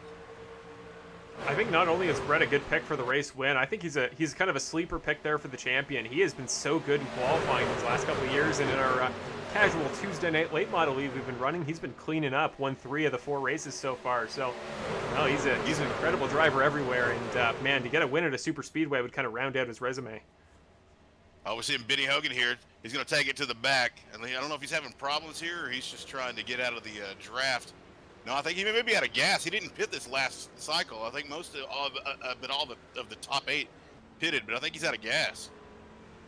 Yeah, I think you might be right. Look at the revs there, just bottoming out. He's not able to keep it high, and if he was just trying to drop to the back, you would see a slightly different limiter there. Now he's getting back up to speed, but yeah, it must be It's not gas. That is bizarre. Yeah, I would have thought for sure, as you said there, Mitch, that it would have been fuel if he was dropping back that quick. But, I mean, you can drop back. It's not a bad idea to go to the back of the field to avoid getting in a wreck. But, well, he straight up dropped all the way to the back. Now he's behind the lead group, and he's not even in the draft. So, unfortunate there for Benny Hogan. Hopefully we can find his way back in, and I'm sure realistically we'll probably have a caution at some point before he can go down a lap. So hopefully he'll recover from there. But Mark Allen Bivens, another guy we want to talk about in the 76 car. I just want to say probably my favorite livery in the whole field. Got that number 76 Lego entry. There's some significant shuffling in behind him. That's Bill Harkins and Caetano in that third row going side by side. A little further back, I think Jonathan Platt's trying to find his way through the field. But there's Mr. Mark Allen Bivens, one of our younger drivers, if not the youngest in the field. But he has proven that age does not matter. He is right there beside Nick Nickerson, a veteran of the series. And no, certainly not old in his own right, but older comparatively. So kind of a diverse age group we got up here at the front. And then in behind, as you mentioned there, we got, well, certainly a wide variety of new faces. But Brett Guzik, a guy I was just going to mention, has kind of dropped back a little bit since we talked about him a moment ago. Now Bill Harkin's doing the same. I do wonder if this is a strategy call. I'd be fascinated to know. Maybe we'll have to talk again with Evan momentarily to see what the drivers are saying on their side, because he is in their ears and we aren't. But really curious to know if this is a coordinated strategy play. He's back on track. So yeah, this is really interesting. What do you make of this, Mitch, of all these guys dropping down, losing a bunch of spots just to stay out of the lead pack? Well, I think if you watch practice or participated in practice like I did throughout the week, I was just trying to get a feel for the cars and see what it was like to race with these guys. There's been a lot of, I would say there's been people have been less than confident in their fellow driver, as maybe Evan was alluding to on his pit report, was talking about they didn't like who they were around. So sometimes it's best just to jump out, go find somebody you are comfortable racing around. Like me, if it was me, I would jump out and go behind Charles Oberg, and I would draft with him because we race together all the time. So I know I can trust him. Steve Ulrich, another guy I know I can race around. But some of these guys, you know, maybe your driving style doesn't match up with theirs. Maybe your theory or your idea of what you should do on a plate track doesn't line up. I know Tony Stewart and Bobby Labonte would always, even when they weren't teammates anymore, would always find each other on a plate track and draft together because they spent so much time working together. They liked how each other would push the other, and they could always work together. And sometimes that familiarity is just what you crave, especially when there's this many people in the field, because it can be utter chaos. Keeping an eye up front here right now, two guys that are leading each respective line. Jonathan Platt now on the inside in the number 43 car, I believe a former champion of the Bandit Racing League. So a return of the king, as you could say, to make a Lord of the Rings reference there. He is back, and we got two former series champions leading each respective line. These two guys worked together in the in that intro shoot I was talking about a couple weeks ago, that race that Davie Hendricks won at Talladega. They were frequently pushing each other and looked like they were comfortable doing so. So actually surprised to see these guys splitting up and working in two different teams rather than working together. But now we're just about to get to lap number 40. We just passed the halfway point in the race a moment ago, and well, I think really you can kind of copy what you saw there early and throw it out. That is not going to be what the second half of the race is going to look like. Of course, here at Daytona, guys want to win. They've been actually pretty clean so far. I've been impressed with the kind of racing I've seen. I don't know about you, Mitch, but yeah, end of the race, that's where the chaos starts, and it'll be interesting. I'd throw it to you, Mitch. Based on what you've seen in the past, based on what you know of these Superspeedway races, what do you expect? What is that lap? What is that point in the race where the light switches, the flick of the finger goes, if you will, and all of a sudden guys are going nuts? Well, I think it depends on a couple of factors. One, do we go green the entire way? Probably not. And if we don't go green, anything less than 15 to 10 laps, people are just going to start going out. And as they say on the broadcast on TV on Sundays, caution's green caution. We'll see that again, because once you bunch these cars up again and you've got less and less of a chance and less laps to go, people are going to start getting a little desperate. You know, you're going to start making moves you normally wouldn't make because it's all on the line now. I mean, you don't want to come in second, third, fourth at Daytona. You want to win Daytona. I mean, it's the first race of the year, so you've got lots of time to make up everything. But one thing I want to point out is Brett Guzik in the 04, my pick to win, has dropped back to the back here. He's drafting with the 72 of Mason Flegger, and I'm not sure what their strategy is here because it seems like they've kind of lost the pack. Yeah, it's really interesting. I wonder if that is in any way intentional. That could just be partial mistake, and we see that Mason Flegger actually does have a little bit of internet connectivity issues as well, which on the iRacing side of things is going to make it tougher for Brett Guzik to stay on the slipstream, just because cars that are blinking sometimes lose their detection when it comes to slipstreams. But now they're back in the lead pack at least, so kind of a long split up F1 looking inside line now is forming. So at least Brett Guzik can kind of work his way back up the ladder up to the front there. But yeah, I think it's a veteran move for sure, and it's good to see guys thinking about the long term, especially the veterans, maybe providing a good example. But I do worry. I worry that, you know, one guy is going to make that move a little bit too far back. They're going to drop just a little bit too far and suddenly find themselves out of contention. We've almost seen it a couple times, but now here is a tandem I like to see. This is a pretty entertaining two-car duo. Mr. Nick Nickerson, again, defending series champion, and Cody Welch, who he's pushing, finished second in the title hunt last year. These guys came one race away from, well, either one of them could have won the title. Richmond was such a fun event, and of course Nick had some difficulties early. If you watched that race, I will link to the past season's playlist after this race. So going forward, you'll be able to see all the old Evan Wall Media broadcasts, or check out Evan Wall Media to go see those old races from season 8. But if you watched our Richmond race, you know that these guys had a bitter title hunt to the very end, and you know, good to see them working together, and two guys that definitely respect the heck out of each other, and just two very calm, cool, collected drivers in their own rights. Yeah, one guy we haven't mentioned in a while is Curtis Yancey. He's a lap down right now, but he's running with this top pack. You know, you got to think he's just trying. He is actually the lucky dog candidate at the moment. So if we get a caution here, he's going to come back around. And he's had a strong truck. He's hung out in the back a lot, but he's been able to come back through. So as we got some guys going on pit road, I'll throw it to you. Yes, indeed. We're starting to see cars come down pit road this time. Anthony Caetano there, I believe, is the leader of that pack. So the 79 car coming in got a little bit wavy, it looked like, coming onto pit road. So hoping that he didn't get a speeding penalty. That's always the last thing you want here in such a key race as Daytona. But Alex Bowser there in the 36 car, he's coming down as well. Jeffrey Dorhofer was leading there at the front, if you'll remember from the very beginning. So the 71 car coming down. And well, the most key thing here when you do come down to pit road is, as we see Willie Evernham again, some very famous namesake on his behalf. Of course, you know, Ray Evernham, his uncle there, shared the paint scheme for a number of years with the drivers of his team in multiple different series. But he was on the inside line, maybe either drop into the back or just on some sort of different strategy. He's currently on 35th. But I was going to say the most key thing is we're going to see if any more drivers are going to come down pit road this time. Somebody in the background is branching off. I think that's Bill Harkins. Hard to click on him as he drops through the order. There he is. So Bill Harkins and the number 11 car. Looks like a pretty comfortable pace down to pit road, so should not accrue a speeding penalty. But yeah, as I was going to say, Mitch, the most key thing as a driver when you're coming down pit road is trying to exit at a time that either you're paired up with other drivers or you can pair up with the rest of the field going by on the lead lap. But if you miss that opportunity, just kind of talk us through as a driver, what is the disparagement between a car in the pack and a car on their own in terms of pace per lap? You're going to lose a few seconds. I mean, I know running in practice, I set a lap in the pack, and then I went and ran a solo lap. And if you have raced and iRacing before, you have a little ticker you can open up at the top that will show you how much time you've gained or lost compared to your fastest lap. And it was like a rock was just dropping. It would go into the red and just so fast, it would be all the way to the left. And which that would tell you that you're just losing time so much. I mean, you have so much of an advantage being in the draft. And like poor Bill, if you go into the pits by yourself, you know, it's going to be tough. And that's one of the advantages of laying back in the back like some of these guys. You can watch the strategies of others, and you can stay with the pack. That way you don't get left out. Because if you get hung out to drive by yourself on a plate track like this, you're going to have to wait for them to come around and lap you just to get back in the pack if you don't get a caution.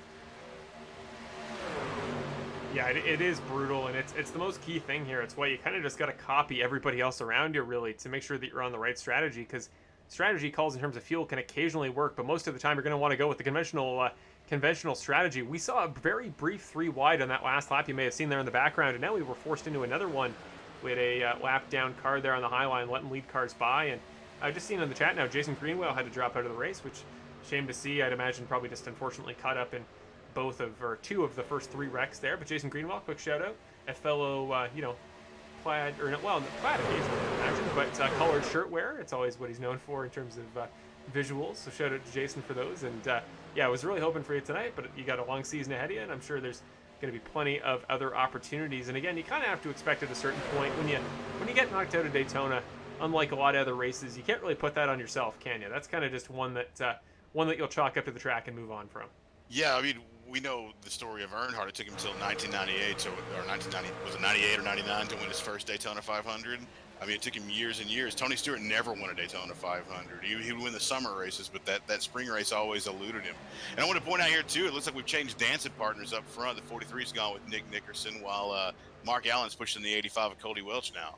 They've switched them around, it looks like.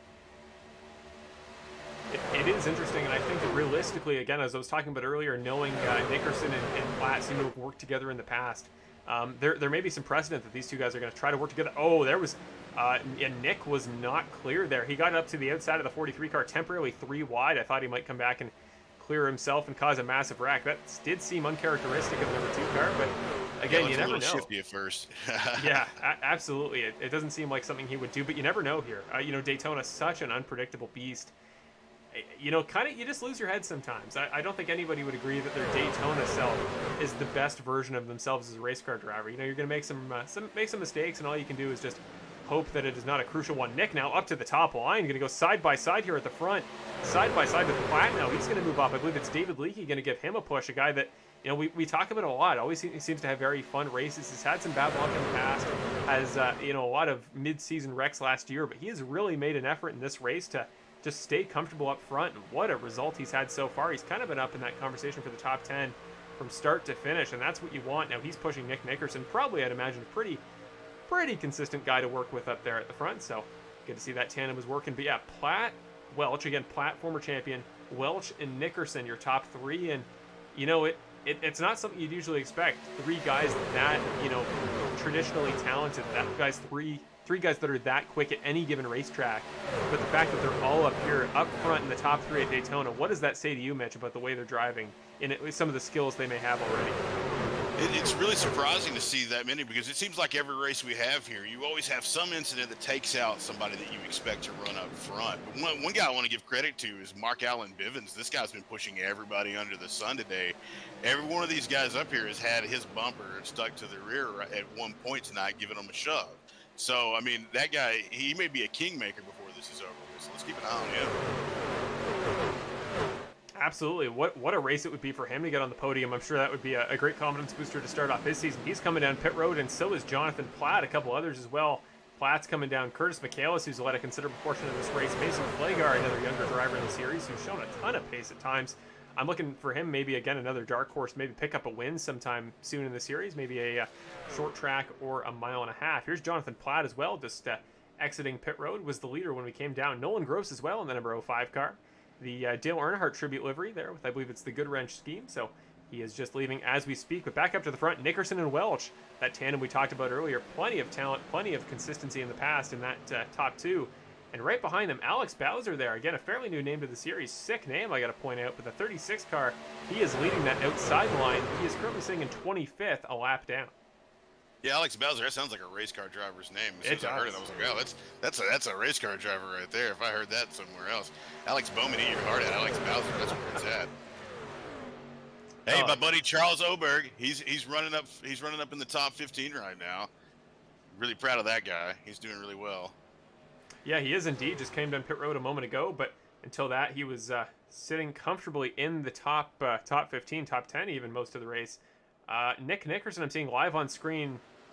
No, that was just my my timing playing tricks on me. Okay, I just wanted to clarify. I was going to say he was dropping spots, but I didn't see a caution, so that seemed... It is tricky at times. I will admit that as well. It's happened to me a couple of times so far. Whoa, Davie Hendricks. I saw him in the background of that last shot. He's going up and over, almost over the fence. The 21 of Hendricks. My prediction to take the race. Tough break for Davie. That is a big wreck. That is, no caution as of yet. He's going to have to limp that smoking number 21 car back to the pits. Presumably, if he has one, taking his quick repair. Cody Welch, Brett Guza, Kevin Foster, leaders just pitting. But what happened to him? Let's go back a little bit and just see what went on there, because... Yeah, I saw him in the background of a previous shot just as he was going by. Now let's go back to see what happened to the 21 car here. So here, whoa, that is not a good camera angle they chose to show this. Yeah, make you a little nauseous at home. Sorry, folks. Yeah, I don't know why the default camera for replays is the underside of the gearbox, but you know, we'll fix that up. So let's get a proper replay this time. So here's the 21 car. That's Harkins ahead, Jackson in front. A big checkup appeared to happen. Then somebody in behind got in contact with him. I believe that was the 87 car, and then just slid through the infield. and it's so hard to break there on the grass. You just have really no traction, so he just slid through, caught the outside wall, and we'll see live where he went to. But yeah, he's just exiting pit road. Did, I believe, have a quick repair, it would seem, because he's no longer smoking, so might lose a lap. I hope not, but he might get the lucky dog as well. Here's Robert Mathis now just exiting the pits. If we could get a pit road camera that actually shows, wow, that's a very close-up shot. There's Robert Mathis here, currently still sitting on pit road. Brandon Jackson further back, just exiting his pit stall now with the 99 car. Another guy that, well, we call him Action Jackson for a reason. I got to say that as many times this year as I can, because it's kind of a catchphrase at this point.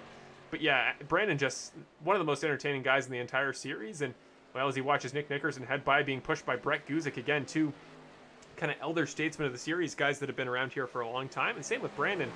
But Brandon and Nick had their fair share of good battles last season. My mind goes back to Auto Club, the other race that I've produced in the series prior to today.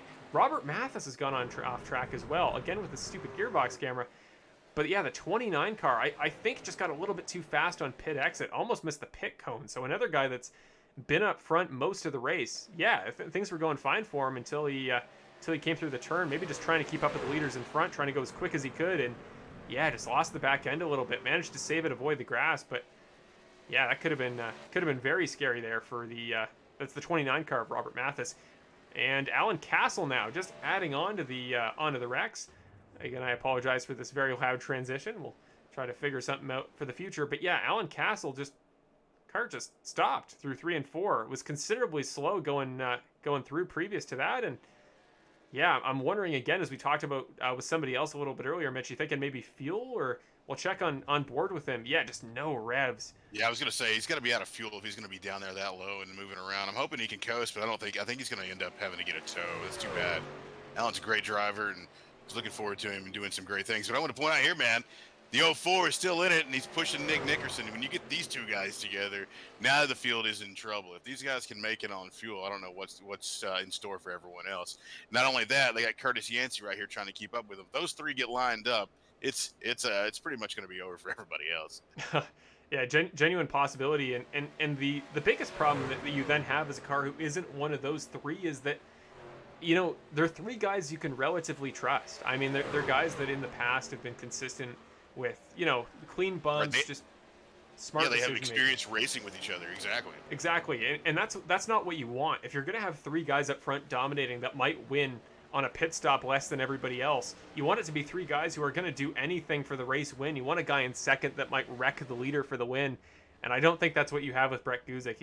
He kind of drives with that, you know, modern, you know, mindset of, you know, be a little bit cleaner, try to do it clean on track, and he's definitely a gentleman's racer. I'll give him that. He's always a fair guy. If he runs into it, he wasn't on purpose. I mean, I've had him door me in a super late model race, and it was just because, you know, he got into the turn a little too high, and I didn't take offense to it. There's certain people that, you know, when they hit you, they did it because of incompetence or anger. But with that guy, you know that he did it. It wasn't on purpose. Right, exactly, and it's good to have those guys. Those are the guys you really want to associate with here at Daytona. Looking back a little ways, the second pack that we're seeing, so that front pack of 3 is broken off, and impressive that they were able to do it, because here at Daytona, it is not easy to break out that far. But now Jonathan Platt, I should say, leads the second pack. Him and Brandon are shuffling around quite a bit with 20 to go this next time. Well, actually 18 to go this next time by, but these guys got to find a way to make up some time. Currently sitting about 5 seconds back of the field in front, and again, some good performances here so far. Mark Allen Bivens again sitting there in 5th. Gary Wright matching his car number with his position. He's in 6th at the moment, but this pack, they either got to get something working and use their sheer numbers to push themselves up through the field to get back to that top groove, or they just got to hope for a wreck up front. Yeah, I think the 6 was trying to start something out there, but that's not the time to do it now. Like now, what you want to do when you're the second pack, you guys want to get lined up, because if all 9 of these cars get lined up, they'll track down the other 3. As long as we go green, they'll be able to catch up to them and pass them. But if they keep, you know, spreading out here, and they look like the dragon at Chinese New Year, just waving around here in the back, that's not going to be very good for your aerodynamics. You're not going to keep enough speed. And these 3 are going to line up, run away from it. And looking back a little bit as well, Nolan Gross is leading this third pack here with Cody Welch right behind him. Really weird to see how far Cody Welch has dropped back. I'd be curious to know why he dropped out of that front pack. Maybe just the way that he timed his pit stop wasn't ideal. Important to mention, though, as we watch this group, so this is a group made up of as I said, Nolan Gross, Cody Welch, Victor Weaver, Charles Oberg, Mason Flagar, and I believe Hunter Henry's towards the back there, yes, and Trey Ellis, and that is not Jeffrey Dorhofer, so a lap car is ending off that second pack, but yeah, so there's three arguable contenders if they can really, as you say, Mitch, work their way up through the power of the single file line and just really commit to not going for the passes individually, but really trying to think about the bigger picture. Willie Evernham has moved into this front pack made up of Nickerson, Guzik, Yancey, who's a lap down, and then, as I mentioned, Willie Evernham. But that second pack, they're making up time. We'll show a lap time comparison here, the first time I've used this graphic all season, but let's just throw that up here, hope it works. So that is not the comparison we want. We want this comparison. See Guzik and Platt, and you see that last time by on lap 58, that second pack, at least Platt to Guzik, a full second faster, that time a little bit slower, so I'm wondering maybe how they incorporated Evernham. That front pack was just a little bit off the pace. Now it's being led by David Leakey, who's a lap down, and well, actually more than a lap down. I was just about to mention it in a different manner, but we've had some connection problems. A couple drivers at the same time just mysteriously losing connection to the server, and that's not always internet. That could just be some sort of other mysterious factor. So, and as a result, David Leakey was kicked out, and he's just returned as we speak, but he'll be a couple laps down, and relatively a non-factor, of course, for the win, but still want to go for some spots, still want to try to get ahead of some of those guys who may wreck towards the closing laps of this race. But again, Nickerson up front, Guzik in second, and then, well, quite a gap back to Platt, although again, another full second made up by Platt to the pack ahead. This race might not be over. And the problem is, and I don't know if any of these lap cars may have damage on them or what it is, but they're holding up the 2 and the 4. There's 2 spread out here. As if you can see from the overhead shot, you've got a car length between the 2 and the 0-4 of Guzik, and then the same thing with Evernham and Curtis Yancey. And I know these guys, I'm sure Evernham's multiple laps down, and Yancey's still a lap down as well. But if you don't get these cars tucked up under each other and running under the same blanket, as they always say, you're going to get passed pretty soon. And I think that maybe just these guys have resigned to that fate. They're going to wait for that pack to come out, because if I'm the 4 and the 2, when I see that pack coming and they go to the high side, I jump right out in front of them and I'll leave these guys behind. Yeah, absolutely, especially if you're Nick, who is a very aware guy. I'm sure he knows in his relative that the pack behind is catching, so he probably might think about getting a little bit more aggressive. Of course, you don't want to get in a wreck with a lap car, but some guys are a little bit more aggressive and will be more vocal on the race chat about wanting lap cars out of the way. But if he doesn't think it's a huge worry, why kind of frazzle the guy in front of you? Why make him worry about it at all? And the other thing I want to mention about this front pack specifically, look at the gap Brett Guzik has formed to Nickerson in front. And of course, here at Daytona, he's in the slipstream. You can see from his cockpit, he'd be close enough to have that slipstream up to Nick in front. But I think it's just a case of he's dropping back, maybe trying to save fuel. They might be pretty close. And I think, Mitch, that would be my theory as to why Nick is staying behind Leakey as well, because when you get off the pedal a little bit, of course, down these long straights at Daytona, you're going to lose some pace. But if you can stay on the slipstream, it kind of provides you a bit of a crutch when you're getting back up to speed to try to catch up to the car in front. It gives you that extra little bit of pace that would be super handy when it comes to trying to save fuel. So that could be the strategy here. And if that is the case, Brett is definitely saving more fuel than Nick would be. I was just going to say the same thing. It's like, I think maybe this is a fuel saving strategy, because if you can save a little bit of fuel, if you're going to be close, I mean, if half the field has to pit, especially under green, I mean, you're going to have it locked up. I mean, if you're going to wait for the other guy to run out of gas, but I wouldn't count out Nickerson. Nickerson, if that guy probably has a device built to monitor all these things for him, and they tell him in his headphones. The guy's very up on his game when it comes to the technology side of iRacing for sure. Just saw a moment ago, Jeffrey Dorhofer came down pit road this time. So did Anthony Caetano, Alex Bowser, and Tony Hilbrand's just exiting off pit road as we speak. So those guys will temporarily go a lap down. And, well, now they're good on fuel. 12 laps, you can comfortably make that. I'm getting word from Evan Wall Media, who, even if we aren't hearing from him, in person on the broadcast, is providing me information in the background. It sounds like if it goes green to the end, which, again, it's Daytona, I wouldn't put money on it. I'd imagine you probably wouldn't either at home. But if it does go green at the end, guys are going to be very close. This is going to become a fuel race, and you don't see those too often at the Superspeedways. So we'll see. If we get one caution, that does save about probably 1 to 2 laps here at Daytona. It definitely takes the load off on the fuel rather than going flat out on the gas pedal all the way around. So really, if you're in that second pack, who again is making up more time, now down to 2 seconds, really quick right now. I think Platt is just starting to catch the tail of this field ahead, and if he does, this is a whole new ball game. But if he doesn't, and you're in that third pack who can't quite make up the ground quite as quickly, now about 7 seconds behind from Charles Oberg to Nickerson up front.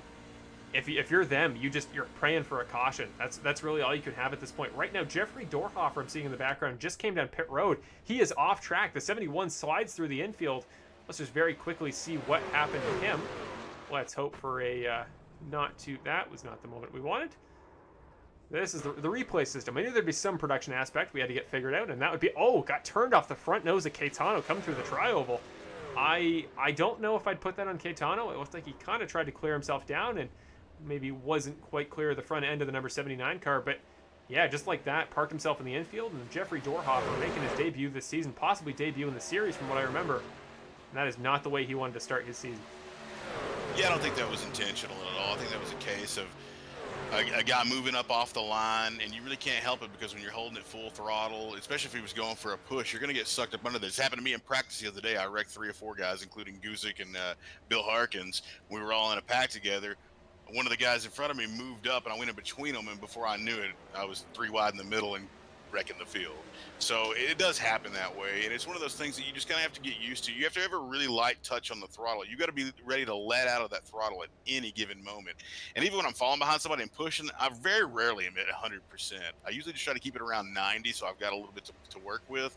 And it also keeps myself just in the mindset that I need to let off. I'm not all the way down, and I don't get comfortable with my foot planted to the concrete. Or to the floor, I'm sorry. I know that I'm a little bit off of it, and I can feel the throttle a lot more. It's just kind of one of the things you have to mentally prepare yourself for. Right, as much as it may look like it, not one of those races that you're flat-footed for going around the track. I'll tell you that, and just like we were theorizing a moment ago, the 2 packs have merged. Jonathan Platt, your new race leader, just under 10 to go that last time by. And Mark Allen Bivens sitting there in second. He got Nickerson as well in the transition. Garrett Hall as well, a playoff driver from last season. We talked about early in the race some significant damage to the 26 car. He is up 28 spots, and the question is, as it is for everybody in that lead group, can he make it on fuel? But if he can, what a great start to the year it would be for not only Mark Allen Bivens, but Garrett Hall. Yeah, it makes me wonder now who is good on fuel in the field. Because if there's anybody that's good on fuel in the field, I mean, you can just race your heart out at this point and just go for it. You don't want to take any chances, but if you know these guys are going to be on fuel, if it was me, I'd go up there and I'd push them and make them run out of gas. That's the best option you can do for yourself is make these guys work for it. Either they're going to drop back into the back and they're not going to be a factor, or you're going to run them down. As you can see right now, we just put it up on the screen. We got the last lap pitted by all of these drivers in the top 8. And as you can see, Platt and Bivens were the first 2 to pit of this group. They both pitted on lap 50, the first 2, so they pitted longest to go. And I'm getting word from Mr. Evan Wall, yes, the 43 and the 76 car coming down pit road this time. They are off. And that was Nick Nickerson. As well. Yeah, shot up down the middle. Nice move. He didn't get a speeding penalty. That was the move of the night right there. That's what I was thinking. I think they both rode to their pit stall, though. Yeah, it looks like by the looks of it, they were able to get back in quick, and Nickerson sliding the tires as he exits. But I was going to say, we don't have the graphic yet this week. Evan Wall Media made me, I just call him Evan Wall, but Evan made me a great graphic for a new award we're going to have. Of course, this channel that I just rebranded, my personal channel for broadcasts, is now Full Send Racing Network. Welcome to the FSRN 75, presented by Geezer Authentics. We'll talk more about them a little bit later.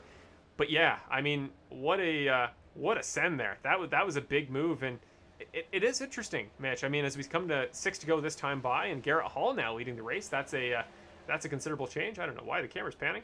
Connor Sawyer, though, who's sitting in 4th in the number 3 car, he comes down pit road. Really like that scheme, but hopefully he can factor back into the line with Nickerson and those guys that just pitted if it is a pit stop for everybody. But yeah, I was just going to say, really interesting, Mitch. I'd like your take on it. Why you'd be really going for a move that hard? Like, you could tell he was trying to send it through the 2 guys. If you're going to factor out of the pits anyway, and you're going to be in a line again, why try to make that move this early? Do you think there's some sort of method to that madness? Well, I think he got caught off guard there. I think he was kind of in a bad spot to begin with, and he saw these guys pitting. Maybe he thought the entire pack was going. I don't know really what was going through his mind, but I think it was just a reactive response. It's just one of those things where you see the guys around you, you see 2 or 3 guys pitting, you only have a certain amount of view, even with the triple monitor setup like Nick uses. So if you see that, you're probably going to go in. I think he knew that he wasn't going to be good. Anyways, we got a caution now. We got a caution. Oh, we do indeed. That is going to be crucial. Who is that I'm seeing on my telemetry? Jeffrey Dorhofer is the first name that comes up. No, that is an old incident. That's Kevin Foster. Kevin Foster has gone off. He is the truck we're looking at today.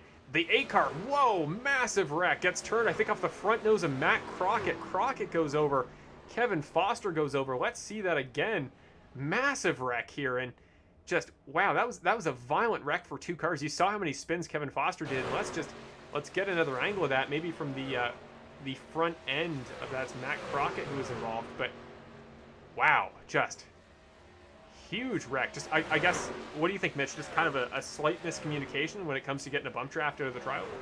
I think it was kind of the same thing when you bump a guy and he gets up a little bit, you get a little bit of an arrow pull, and then you try to overcorrect it and you end up turning down on somebody because it sucks your nose right up. I mean, as soon as those cars separate from each other, laterally, you're going to get sucked up there because you're going to be, as we all know with drafting, you're using less horsepower behind. So when you get pulled up like that, yeah, I think he went to, like I said, we went to the outside, and he pulled up on the outside of him. I don't think he expected it. I think he thought he was going to come with him.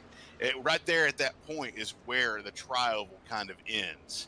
So you have to kind of come up off of that line there a little bit to stay up there. And I think it's just, like you said, a miscommunication, something like that. But that's a tough break for both those guys. They were doing really well. But one thing I want to point out now, we got 4 to go. Business is about to pick up. I think we're going to have a heck of an ending.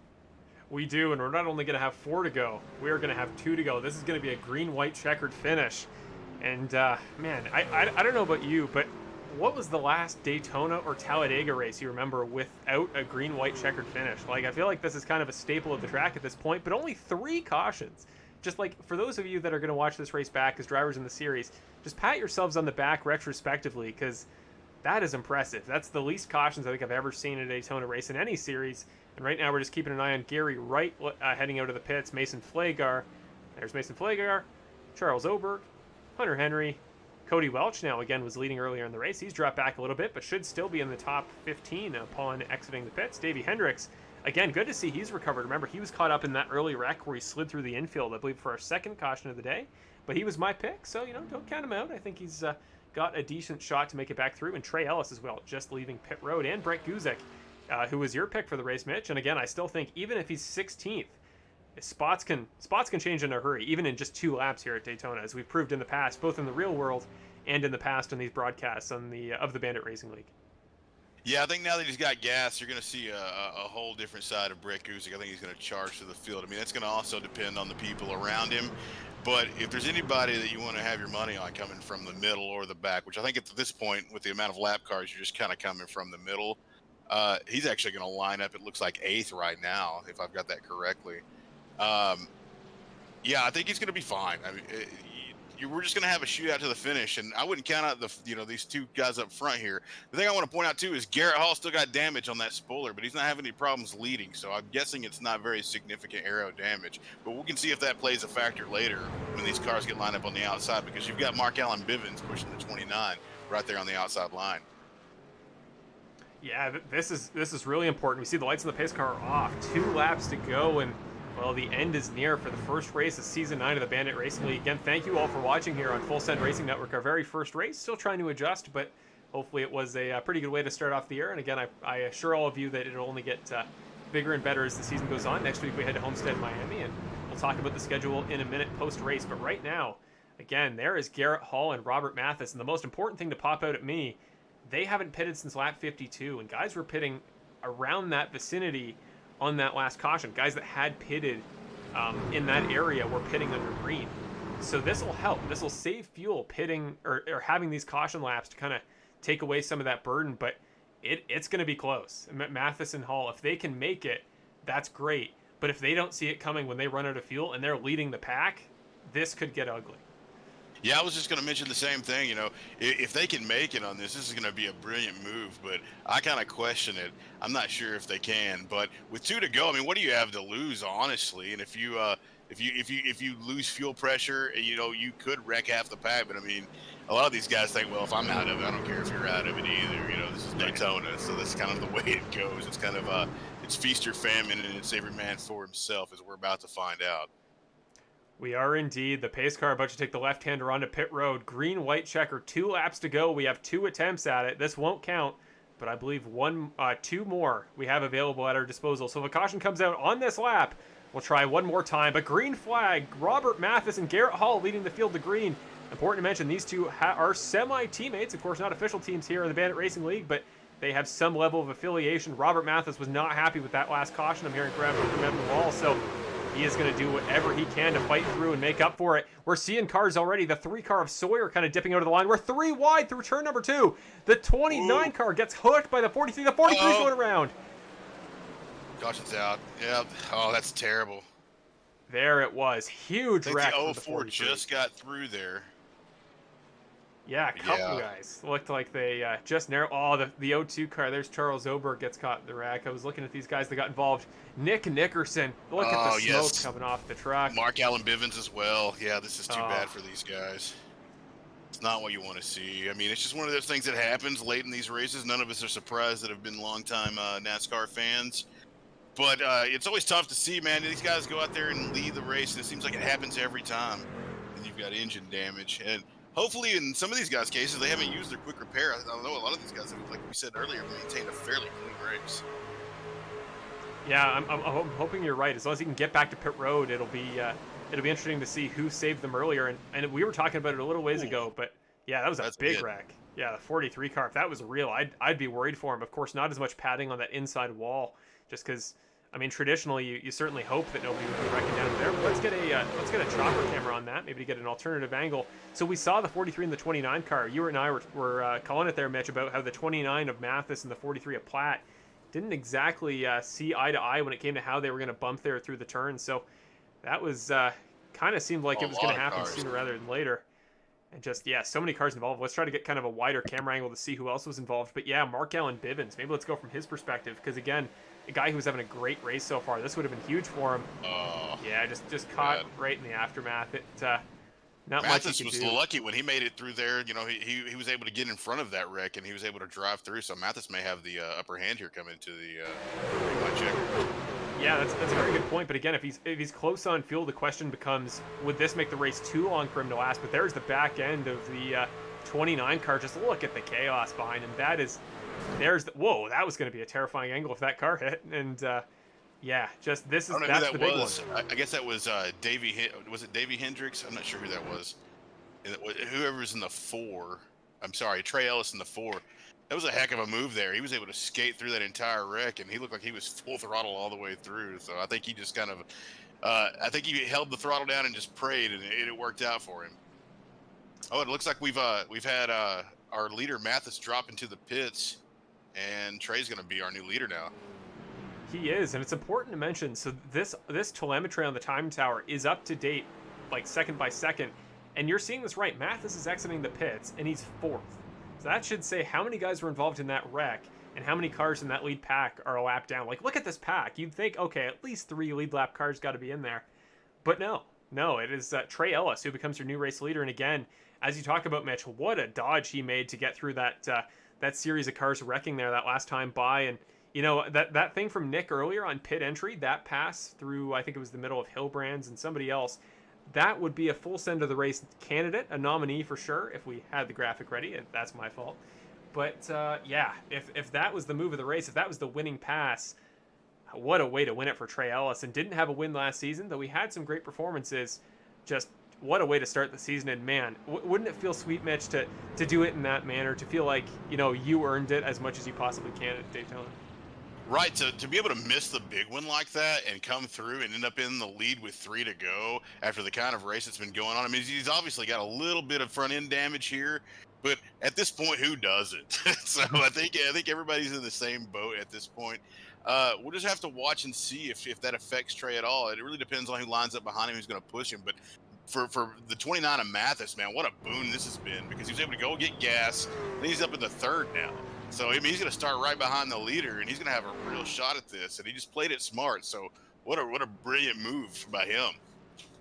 Right. This race is not over. And, well, who's the 3 car? Connor Sawyer's coming through the pack. He's going to start 4th there on that outside line. So, iRacing going to do their very best to pack the field up as much as they can. I just want to apologize as well. There's a good chance I've probably missed somebody throughout the course of all this chaos who maybe, you know, crashed out, had some sort of incident that I wasn't able to call. Again, we don't have that big fancy graphic that they have in proper NASCAR for all of the drivers involved, but I'm seeing Jackson, Dorhofer, Henry, Crockett, all out of the race in that relative vicinity. A couple other drivers, Garrett Hall, and an important one. I want to go to him before we see our possibly last restart of the race. Brett Guzik, this is the condition of his car. And you're probably wondering why it doesn't look a little bit more polished than it does. I thought we'd get a closer camera angle than that. But you can see the considerable damage there, and he is out of quick repair. So Brett Guzik, again, your pick for the race there, I think a great pick, and definitely a guy to watch out for not only race wins, but the championship this year. But, yeah, I'd say as crazy as Daytona can be with that much damage, I think his night is over. It's important to mention, that is not Trey Ellis. That photo is of Thomas Fensler, which means somewhere along the line my photos got crossed up. So that is not what Trey Ellis looks like. That is Thomas Fensler, just to clarify if there's a large subsidiary of Thomas Fensler fans out there. But we are getting ready to go here. The pace car about to take the left-hander for the final time, possibly in tonight's event. Again, if we get a caution before the white flag, we'll have one more lap to go. But Mitch, first race in the series, why don't you call possibly the last restart? All right, coming to green here.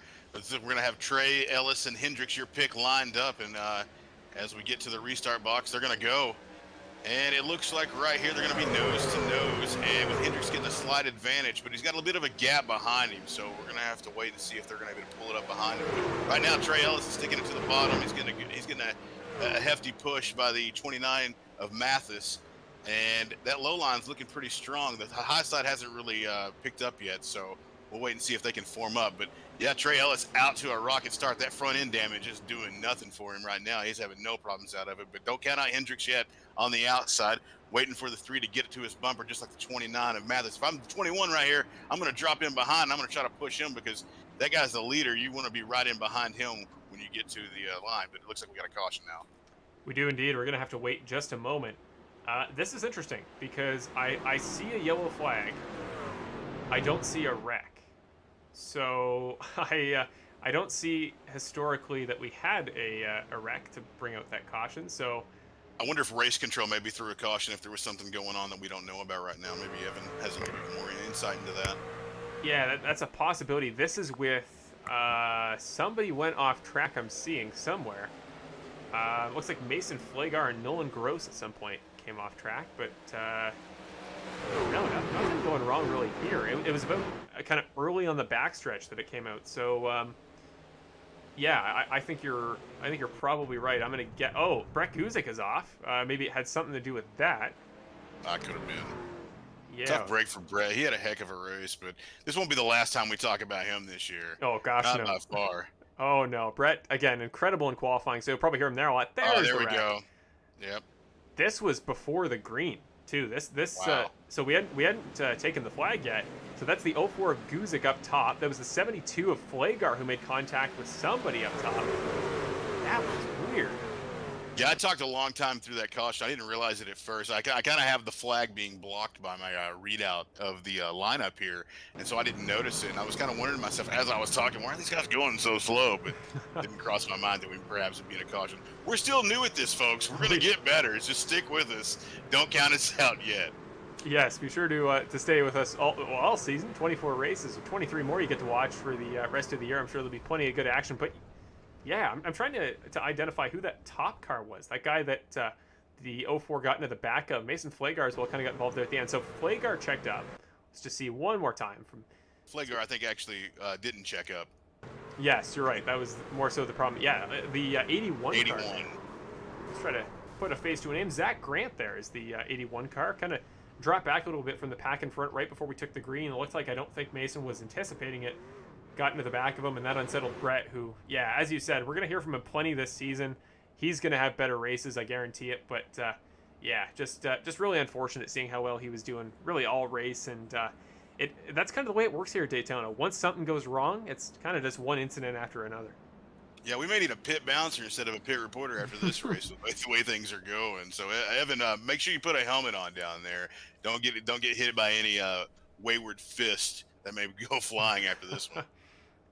Oh, I'm sure there'll be plenty of verbal fists there. Thank you, Devin. He made sure to clarify. Yes, it was the wreck with the 72 car of Flagar and the 81 of Grant that brought out the 5th caution of the night. Right. Unfortunately, caught up the 04 again. He was having enough trouble as it was. And he didn't need that as well. I'm sure he's not happy. But Yeah, looks like we're gonna have one heck of a finish here. I wouldn't count out that 21. He looked pretty strong, but the 4, even with that damage, he was doing okay when it came to the start. But once that caution was through, everything just gets shuffled back in, and we restart again. Well, let's just take a quick moment here on the last lap before the green flag comes out for, again, probably the final time. I believe we are out of green-white checkered, so that will be the end of our additional restarts, and I believe if we get another caution, the race will be over. But Trey Ellis there is your race leader to do a quick through the field of the top 10. Trey Ellis there on the inside line. You just talked about a little bit of damage, but still running quick. Currently your race leader with 2 to go here in the season opener. Davie Hendricks was my pick for the race. It looked like he was down and out of it after wrecking early in the race to bring out the second caution, but since then has recovered back to the front. And that M&M's number 21 car has been quick. Connor Sawyer there in the second row. Well, he's currently 4th. 3rd is Robert Mathis, former leader, has since recovered after some troubles. Almost spun there on the pit exit lane, but he's recovered to 3rd. Connor Sawyer there in the number 3 entry in the 4th spot. After that, Jonathan Platt's been all throughout the field. He was involved in a wreck earlier, but led quite a few laps in his own right. He is in 5th. Mark Allen Bivens, great to see him back. Was involved in the big one to bring out caution number 4. But what a race for him so far, and what a race it would be to round off the first race of the season, especially at Daytona for such a young driver. What a confidence booster I'd imagine it would be to take away the win. After that, Hunter Henry, I always call him a fan favorite. He's always got plenty of support in the YouTube chat. He's a ways back here, not in that lead group, but he is in 7th. Cody Welch, what a great points day for him if he finishes where he has to start off the season. Of course, championship contender in 8th. Another championship contender, former champion, defending champion, Nick Nickerson in 9th. And Alex Bowser there in the 36 car, ways back of the field, but he will start in 10th. The pace car about to take the final left-hander off to pit road of the night. No, it won't. The lights in the pace car are still on. We're going to go around one more time. Yeah, it looks like they extended it one more, so we're going to get another pace lap here before we go green. If you look back here, getting around 10th or so back, you got some guys that have damage, but a lot of these cars are a lap down. We really actually have 11 cars on the lead lap, so outside of that 11, I don't know who else is going to be able to do anything, because as you said before, we only get one more chance at this green light checkered. So your top 10, one of those guys is going to be your winner tonight, so make your bets now if you haven't already. I know mine's crashed out, but it looks like, Marshall, you have had the golden touch. These guys are going to ask me not to pick them after a couple of weeks of doing this.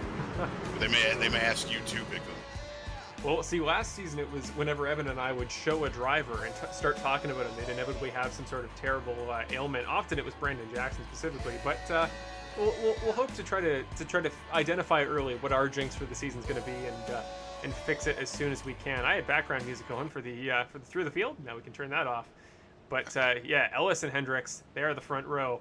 Sawyer and Mathis, second row, and we'll give you another shot there. Second of the race. It's your first race here, Mitch. We'll give you a second pick. Of the top 10, of the guys still eligible, who's your pick with 2 to go?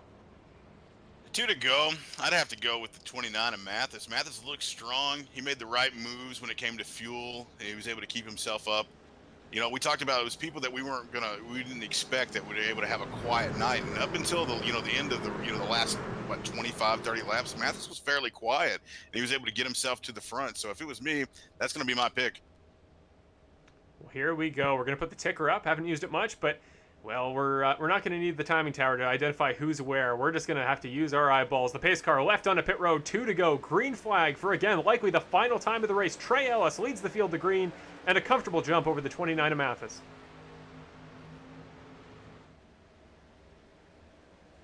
Yeah, they're going to need him to get up here and push if you're going to have a chance at it. 3's going to have to push the 21 here on the outside. Looks like the outside is getting hooked up. We've got 4 cars, but we've got a couple of guys wiggling around here. But that low line doesn't have as much up as they do on the high, so it looks like Mr. Hendricks here in the 21, he is in the catbird seat, as they may say, or actually is in the lead. So, looking going low is I'm sorry, who is? That's Connor Sawyer there in the 3 Connor car. Sawyer. I'm sorry, Connor. Connor Sawyer going low in the 3, and looks like he's going to take the lead. Look at this. Yeah, Trey Ellis is shuffled back there. Now he's going to have to push Sawyer to the line. The 3 and the 4 car teaming up. The 21 and the 43 up high. Coming to the white flag. 1 to go. Next flag ends the race. Platt's going to send it 3 wide. Jonathan Platt, what a move.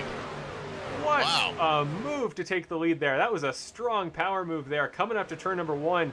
3 wide as we take the turn. Mark Allen Bivens going to go to the high side. Platt still the leader. Sawyer behind him pushing.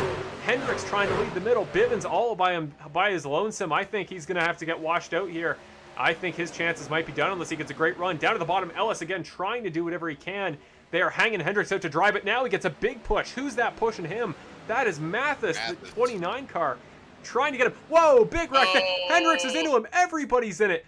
Trey Ellis gets through it. No more flags. If he can make it to the line, Trey Ellis will take it all by himself, just like at Talladega last season where Hendricks won by a mile. He avoids the wreck just like you do at Daytona. First winner of the season, Trey Ellis wins the FSRN 75 at Daytona International. The first win I've seen in McCrew and all of my time in this series, possibly his first in series history. Congratulations to Trey Ellis. Cody Welch, where did he come from? Again, championship contender, was second in the championship last year.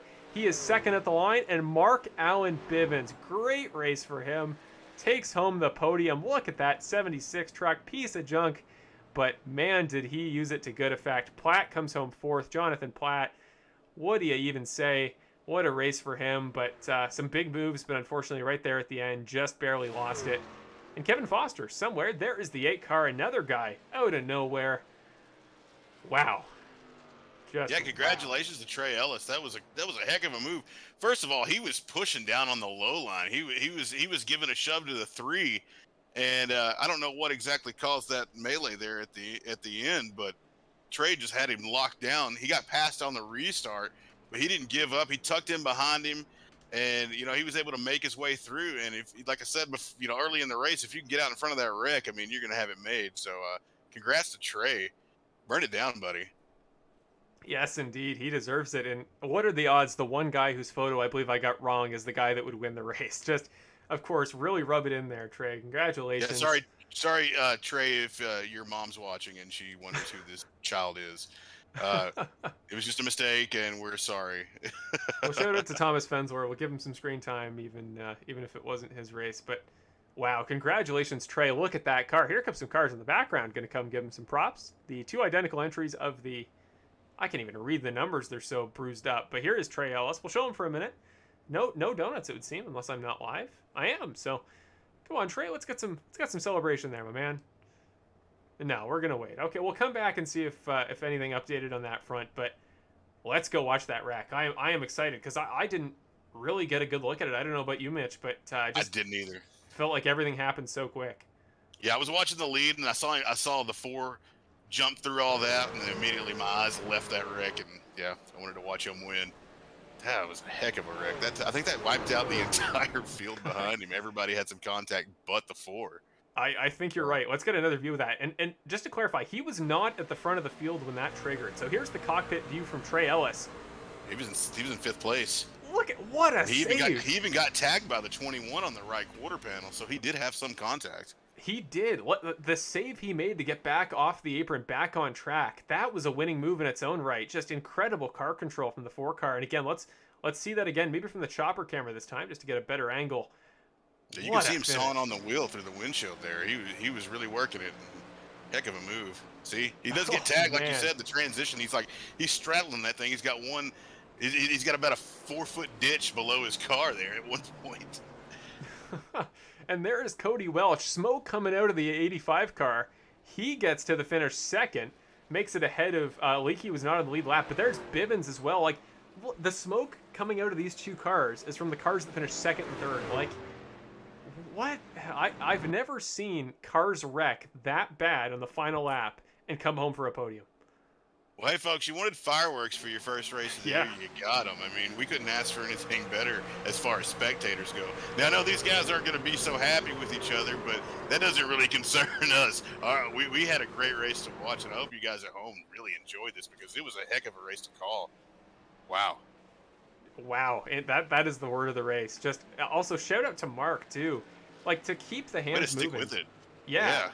To not give up. Some guys just, give up on the wreck as soon as it happens. In a real car, you got to take your hands off the wheel as to not lose your wrists. But yeah, in iRacing, you can afford to take those liberties and be a little bit more aggressive when it comes to trying to save the car, and he did. Wow, just congrats to Trey. Cody had to do the same thing. He had to keep it on track in a pretty impressive manner. So Trey Ellis, Cody Welch, Mark Allen Bivens, your top 3. We'll get your final results momentarily. Kevin Foster's still on the track. Let's check in with him. What's he up to? He is not Trey Ellis. He is Kevin Foster, and he's off the track. So that will round off your race. Let's get your final results up here in just... Wow, we really threw you in the deep end here, Mitch, for your first race. Just so much to talk about there, but I'm really glad it was as exciting as it was. Yeah, I wouldn't have it any other way. I always found that the best way to learn is by immersion, and I almost drowned in this one. But hey, it was a great race. It was great to call. It was fun to watch. I mean, if I was just watching this race at home, I would have enjoyed this. So being able to be part of the broadcast and being able to call these drivers as they race around here and try to keep up with what's going on, it was a thrill, and I really enjoyed it, and I hope you all did at home as well. Likewise, I hope you guys all enjoyed that as much as I did, because man, just what an event, what a race from start to finish. And again, it was impressively civil for a long time. I was really impressed with how clean guys were keeping it, but at a certain point, right, Daytona's got a Daytona, and well, that happened sooner than, well, actually later than we expected, but glad that for the most part guys were able to keep it pretty clean, all things considered. So yeah, once we got that caution at 5 to go, like I said, when you get under 10 laps, like everything kind of goes out the window, and we saw that. Like people just stopped caring about their fellow man as soon as we restarted that race, and you know that's what happens. I mean, you kind of get that tunnel vision, and that's the way it ends up a lot of times, especially at a plate track. Mm-hmm.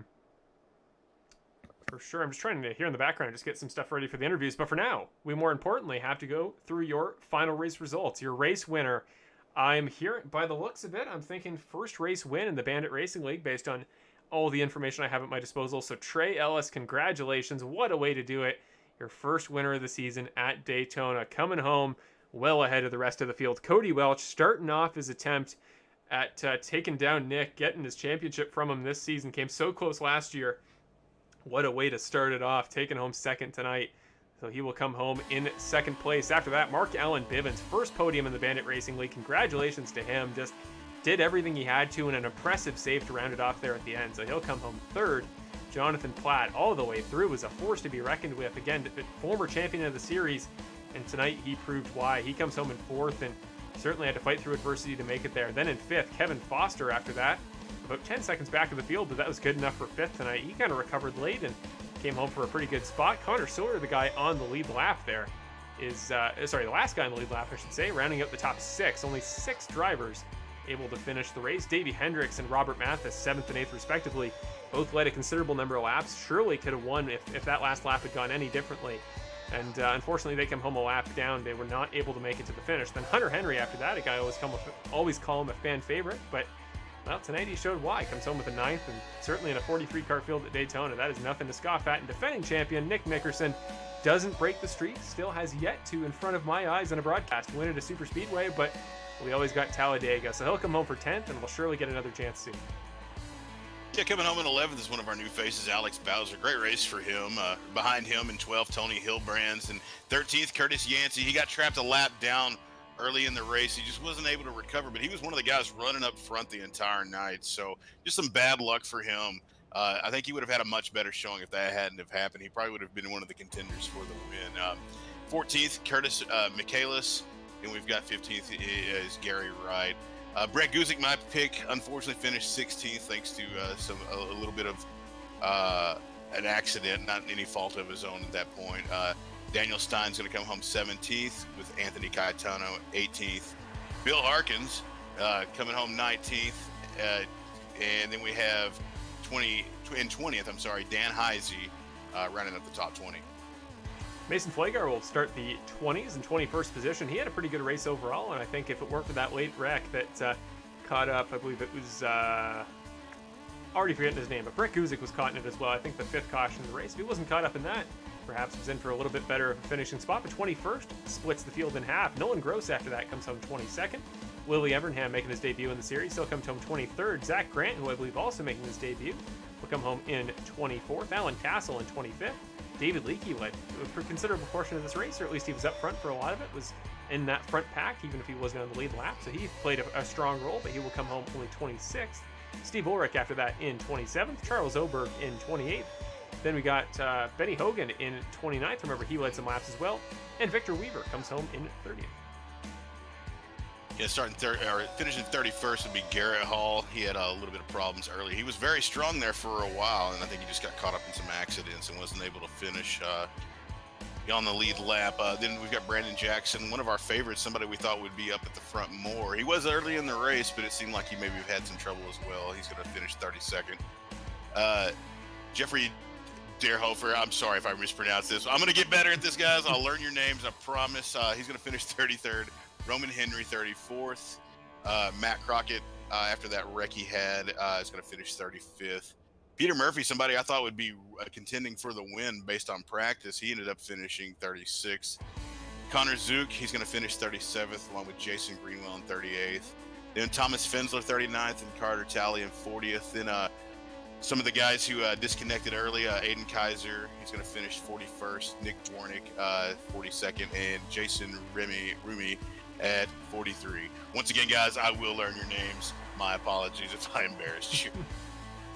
Oh, I'm sure it's more than fine. It's just kind of the nature of the beast. It's how the first broadcasts go, and we get a lot of names in this series. So I right, gonna have to do my homework. I came from the South. Everybody's name was Johnson or Sullivan. So you get out in the world, and there's a lot more names out there you got to learn. So that's just something I got to do for myself. But we really appreciate you guys, and no disrespect is meant for me just not being able to pronounce things. We talked about this in pre-production, that this was going to happen. Well, I think overall, I'd say personally it went pretty smooth. But let's not toot our horn until we're done with the interviews, which, speaking of which, is what we're going into right now. I gotta fix my camera up a little bit because it's not looking the most polished. But now we're getting ready for our first interview of the night, because we're gonna try to this season we're gonna try to make the post race go a little quick. I know it last year I know it could get a little bit late. This series in general could, because some long races from time to time. But we'll try to get through the interviews in a respectful, but we'll not make them drag on a little bit too long.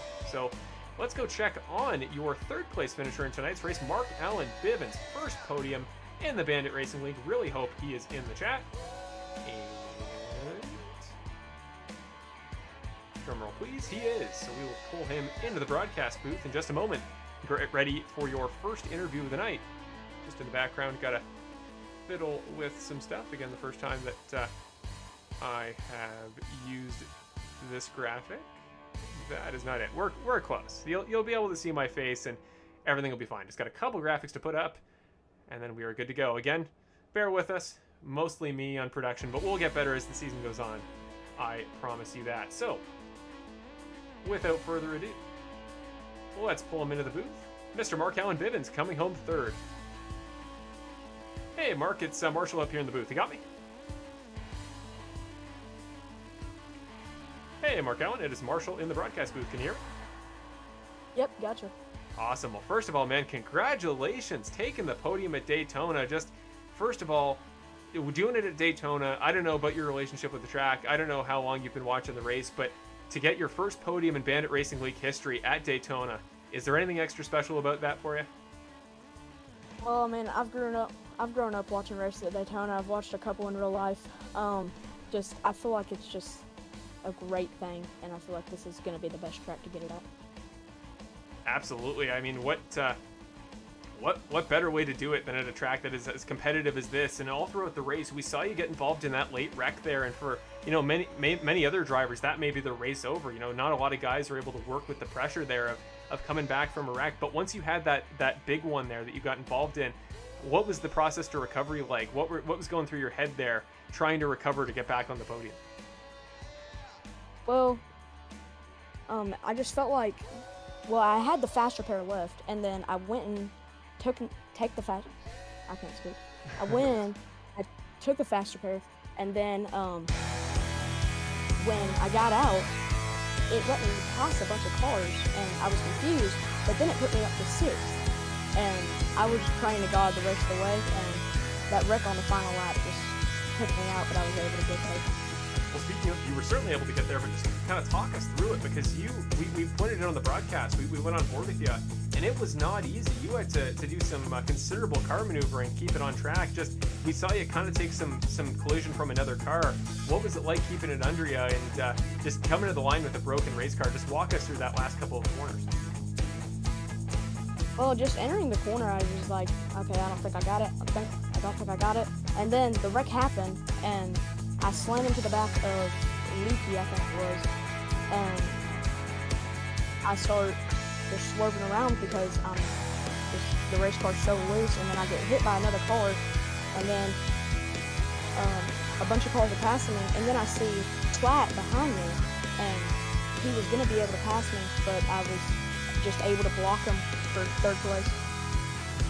You were indeed, and yeah, it was such a close finish there, but again, you know, to miss the wreck, well, not miss the wreck, you were partially involved in the wreck, but to get out of it like that certainly takes skill. It's certainly tougher than maybe it looked from the broadcast perspective, though it did look pretty sweet, so that'll probably go in a video package of mine very soon when we update it. But just for overall, Mark, what a way to do it.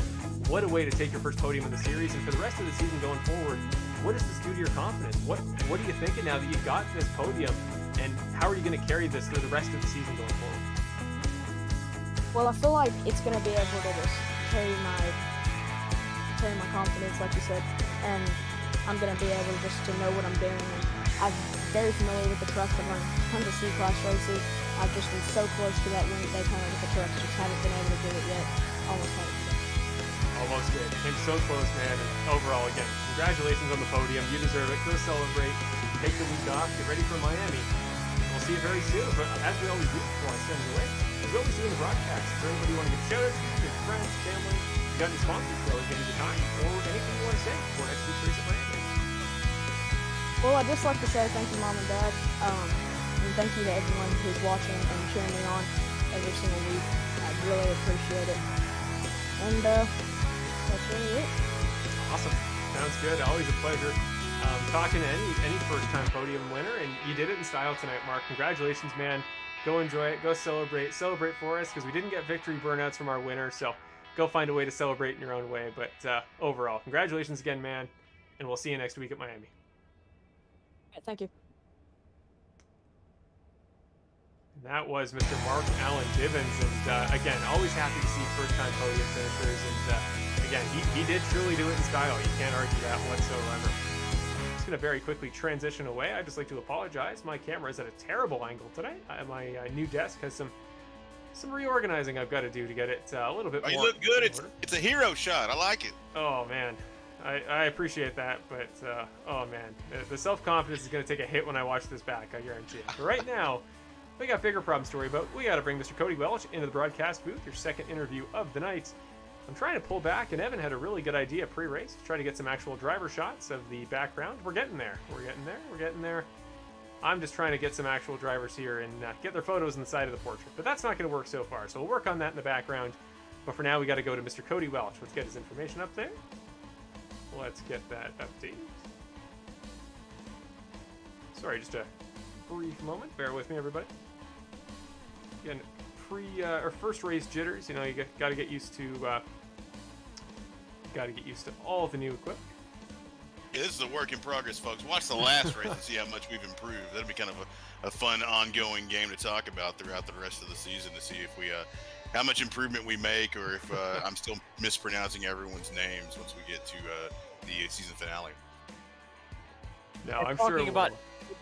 I'm just going to jump in here 1 second and let you know, Marshall, you might want to cut that music down just a little bit. Oh, gotcha. I know plenty of times I've messed up like that, and I didn't know afterwards, so I just wanted to go ahead and let you know now before you regretted not doing it earlier or later. Perfect. Thank you, Evan. And there you go. There's the big producing mistake, everybody. We've waited this long, kept you guys on edge, but there it is. So thank you, Evan. And there we go. We'll cut that down. Thought it was a good idea. Probably a little too loud. So we'll work on that for next week. I always like having background music. But now, it is time, the man, the myth, the legend, Mr. Cody Welch, second in the championship last year, and second in tonight's race. Let's get him pulled into the booth. Just a moment. And we'll throw this one to Mitch. So, Mitch, if you want to, intro in Mr. Cody Welch. Yes, sir. Hey, Cody. This is Mitch up in the booth. You got a copy? Yes, sir. How you doing, Mitch? Doing great, man. Not as good as you. Man, I was watching you go through the field. You were in the back at one point. You were in the front, the middle, the left, the right. You were just all over the place. You're looking strong out there. How did it feel? I felt pretty good. Ran up front most of the race. So that caution came out, and we kind of got shuffled towards the back. Some things happened, and we're in the back. Me and Nick were both in the back that last restart. with all the lap cars in front of us for whatever reason. But we ended up coming through the front in the last corner on the last lap. He just had, top 5 in front of us, so he ended up wrecking, and I luckily got through it and limped it back to the start-finish line. Actually blew up crossing the finish line, so I'm just happy to finish that race after all that went down, and to finish second's just a bonus. So it was pretty good. Well, yeah, as we were talking about in the booth, sometimes it just takes a little bit of luck, that coupled with the skill that you obviously have. I mean, it looked really good out there from our standpoint. We were watching you come back. We were like, where did this guy come from 2 or 3 times? We were just so surprised to see you just make your way up so fast. You're kind of picking up where you left off last year. So I was just kind of wondering to myself, what do you look for going to Homestead next week? It's more of the same, just, putting my head down and working on these trucks, trying to get them figured out. I still haven't quite got them figured out yet. Not where I want to be. They drive a lot different from the Xfinity cars, but just keep on keeping on doing what I'm doing. It seems to be working out for me. But this Daytona race, it was all pure luck. I don't think I should have finished second. Well, hey, man, I would take it if it was me. I'm happy for you, and it looked great from up here. We thought you were a pretty strong candidate for the win, and you proved us right. We just wanted, if you have anybody you want to give a shout out to, any sponsors or family you want to say hi to, or somebody you just want to give a shout out, just go ahead. Now's your time. Speak. Yeah, for sure. Friends and family for watching. Thanks as always. And thanks to Full Send for taking on the broadcast at Bandit Racing League. You guys are already doing a hell of a job. The intro video was awesome. I got a chance to check it out before we started qualifying. So really cool. Can't wait to go back and watch it. And let's see you at the next one. Yeah, well, thanks, Kobe, for talking to us. We appreciate it. Congrats on the second place. And, man, good luck going forward in the rest of the season. We know that you're going to be a factor in many different races, so we hope for the best for you, and we wish you all the best, and we'll see you next week. Sounds good. Thanks, man. Appreciate it. All right, Marshall, back to you, buddy.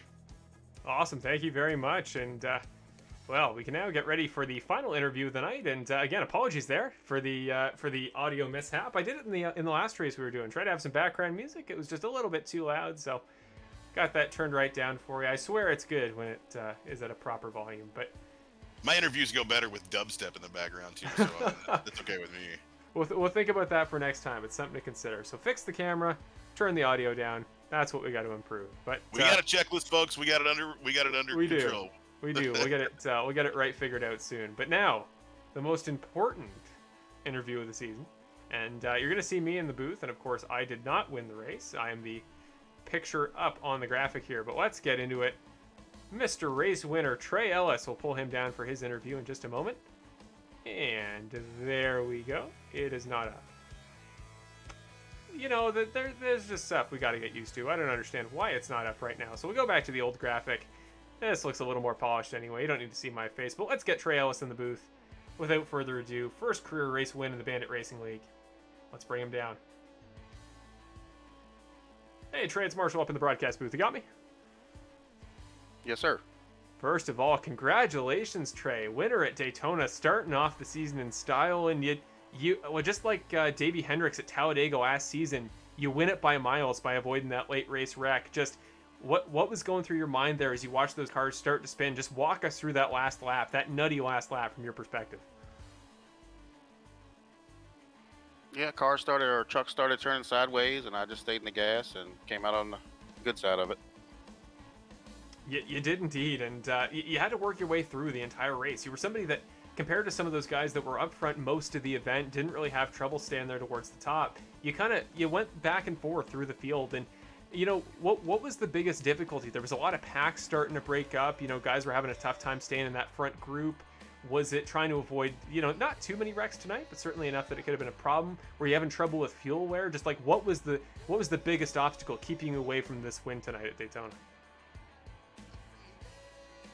I was just stuck, I don't know, between 15th and 22nd or so, and I don't feel like I held the gas wide open for a whole lap. It was, you get a run on somebody, and all of a sudden it was like everybody slammed on brakes. I just wanted to stay in line to see if we could catch the group in front of us, and then it got to be a point before those last two cautions where I was saving a little fuel to make it. Yeah, and apparently, well, you saved enough, or the pit stops managed to work in your favor the way that the cautions fell. But regardless, man, you take the win here. You do what 42 other drivers couldn't, and you do it in incredible fashion. There's going to be some great shots coming out of that run to the line there, I guarantee it. But you start the season with a win at Daytona. What does this say about your season going forward, man? Is this the start of things to come? Is this going to build the confidence? And how do you think you're going to kick it off in, well, part 2 of the season next week at Miami? Well, I can't judge the season on, Daytona or Talladega, or even the road courses for me. So next week will tell me, what I think the season's going to go like for me. Sounds good. Yeah, you can't really tell until you go to a slightly more traditional track. So fair enough. We'll see how your sophomore performance this season goes, but you're off to a great start. So I'm looking forward to it, Trey. There's going to be some pressure, but I know you can live up to it. You were quick last year, and I look forward to it carrying over. But for now, as we always do in the broadcast, I just want to quickly apologize. There is a different driver's face plastered on your graphic by some sort of mishap on my end. So I fully acknowledge it is not you. We'll get it fixed for next time. But before we go, as we always do, the first time to round off a broadcast this year, you get an opportunity to shout out some people at home, friends, family, anybody watching. If you got any sponsors you want to mention, or just anything you want to say before we head off the air. Well, I haven't seen the picture, but I hope it's that good-looking Brandon Jackson. That'll be a plus. I'd like to thank Hunt Brothers for allowing me to run their logo in this league. I did get permission, so I'm glad I could finally get in victory lane for them. And Bill and all the admins for putting on this league. I don't even race an official series at all. I mean, I just come here and race in this league. It's a good group of guys, and I really look forward to Wednesday nights. Awesome, and well, I'd imagine this is probably the best Wednesday night in this series in quite a while. Great job, Trey. Congratulations, man. First winner of the season, and well, I think this is going to be the start of some new faces. There's some guys in the middle of the pack last season that had some good performances, showed some great potential, but maybe just couldn't quite make it onto the top step of the podium. But now I think this is the start of things to come, and now you got 23 more races to pick up another one. So again, congratulations, Trey. You're Thomas Fensler. You're not Brandon Jackson, unfortunately, but maybe I'll just make that the new default for any picture I don't have. But congratulations, Trey. We'll see you next week at Miami on Wednesday. And again, just celebrate, enjoy it, man. All right, 10-4, and also thank you for putting on the broadcast. Appreciate it. Oh, always a pleasure. It was a great time. Just a quick moment here. Well, buddy, well, I think I'm going to need a cold shower and a stiff drink after that one. That was a heck of a night. Oh, indeed. That was pretty nutty. That was as nutty as I was hoping it was going to be. But again, I just want to give a quick shout out to everybody because relatively clean race overall. I think we can both agree on that, Mitch. That overall, I'm happy with how things went overall, and I think everybody should give themselves a pat on the back. I know that Evan gave me another pro tip from behind the scenes there that perhaps not the most happy driver lineup we've ever had in the series, and that's kind of par for the course there at Daytona, unfortunately. But hopefully next week we go to Miami, tempers will be calmed down. My picture will fit in this graphic. We'll have the music turned down for the first interview. It'll go well. This is just the opening race, so just really to round it off before we head off the air, Mitch, just how do you quantify it? First of all, how was your first broadcast experience, your first full race? You did an awesome job. You picked it up immediately from my perspective, but just how was your first race, and what do you expect going forward? Has this race given you any hints about what the future of the Bandit Racing League Season 9 is going to look like? Well, I appreciate being included in the broadcast. It's an honor to me. Like, these guys have always taken me in and treated me great. Over the last season of racing with them, treated me like family. So I wanted to do something to give back, and I'm a lot more help up in the booth than I am getting lapped down on the track. So it was great. I had a wonderful time. I'm looking forward to doing this week after week. I think we have a good team here. Things are going pretty great. I mean, we had our flubs here and there, but I mean, who doesn't their first broadcast, especially when we're all learning new things. But what a heck of a race, man. You couldn't ask for a better race to call. Like, I mean, it was slow at first, like we talked about, but you said it best when you said, it's likely going to be somebody we don't even mention most of the race. And I don't think I said Trey Ellis' name once outside of the intros. So until we got into the last few laps, when he was an actual factor, you called it, 100% there when you made that assumption. It really worked out that way. We got a surprise and a first time winner, and yeah, man, good for him, good for us, good for everybody, good for Bandit Racing. This is awesome. Absolutely. Just what a way to start the year. I had an incredible time. And again, apologies to Trey. We'll get your picture for next week.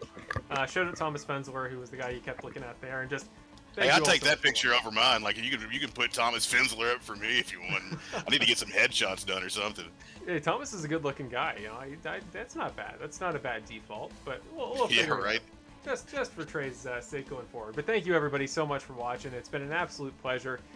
We will be your home for the next 23 races of the season. Again, shout out to Evan Wall, your pit reporter tonight.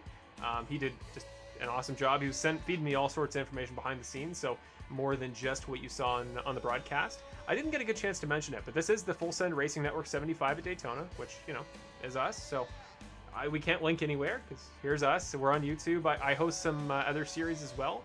I have this series that was formerly called the Snowstorm Open Wheel Racing Series. It's an open wheel series for mostly guys from Canada, so it's a little bit out of the neck of the woods of NASCAR racing in the States. But that might be coming back. Well, it will be coming back, but most likely into the winter months. So you'll see more racing on this channel. You'll see more different series going on. I'm looking for more commitments all the time. But for now, this is the home of the Bandit Racing League and the Bandit Racing League alone. So you'll have my undivided attention setting this up. We'll take all the little mistakes from this broadcast and fix them going forward. And yeah, so shout out to Evan again. Thank you so much, Mitch. It was a great debut. It was awesome to have you here. But Geezer Authentics is the brand that is sponsoring this race. It is our very own Bill Harkins, his very own brand that really does all manner of things. They make really cool graphics, these like stickers that you can give out to drivers. They'll race winter stickers typically, but I know there's all sorts of other projects in the background. They do all sorts of various crafts. I believe the number is linked down below. If you go to the Bandit Racing League website, which is in the description. I will put the playlist for the previous season in the description as well, and if you want the playlist of all of our races in this coming season, it is already on the YouTube page for Full Send Racing Network, so be sure to check that out. But yes, the Geezer Authentics brand, they do all sorts of stuff for this series. They just made a really cool plaque, actually, for Nick Nickerson, defending series champion. So I look forward to that getting to him very soon. We will actually have some proper trophies in the series coming up soon, so I'm looking forward to showing those off. But we'll give more information about that later. But Geezer Authentics, Bill Harkin's very own brand. Great race for Bill most of the race, and then at the end, things got crazy, but he finished in the top half, so not a bad race at all. So shout out to Bill for the entire series as a whole. He's the founder. He's the guy who does everything. But Geezer Authentics for presenting the Full Send Racing Network 75, which was tonight's event. Before we head off, let me just get my face out of here. Horrible angle. I'm really sorry you had to see that. We'll find a better spot for it next week. But let's put up our season schedule very quickly for the rest of the year. So there is the schedule for the rest of the season. As I mentioned earlier in the race, next week we go to Homestead Miami Speedway. It's a fan favorite. It is the usual final track of the NASCAR Series season. It's well, for good reason before they changed it to Phoenix. Great track, great high line, multi-groove racing. It's one of my favorites. Tire wear. Yeah, it's such a good track. So that's next week. Then we're going back to Daytona in 2 weeks' time. Not the oval again, as much as I'd pay to see this race happen again. No, we're going to the road course. So Nick Nickerson, the road course master himself. If you're new to the series, Nick is the road course guy, and it's a large part of the reason he won the championship last year. So he'll try to go for a crown he didn't have last year. Tries to win all of the road course races. Ashley Molyneux broke up that streak last year at Road America, but he'll try it again, and that is in 2 weeks' time. So that's the rest of the month of July for you. In August, it'll be Atlanta, Bristol, Knoxville for a dirt race, and Milwaukee Mile, a really interesting track, one you don't see often on the NASCAR schedule, and that'll round off of August. So that's your races coming up. There's your season as a whole, and I'm sure we will keep you guys updated the rest of the year with how that schedule looks, if there are any changes whatsoever. But one more time, for both myself and Mitch Sullivan, and all the drivers in the Bandit Racing League, thank you guys so much for watching. It has been an absolute pleasure. We will see you all next week at Miami, hopefully with some less loud third interviews, and I can't wait to come back. So thank you again so much, Mitch, Evan, all the drivers, Bill Harkins, Geezer Authentics. On behalf of Full Send Racing Network, I am Marshall Crocker Jr., and we will see you all next week at Miami. Have a good night, everybody. Woo pig.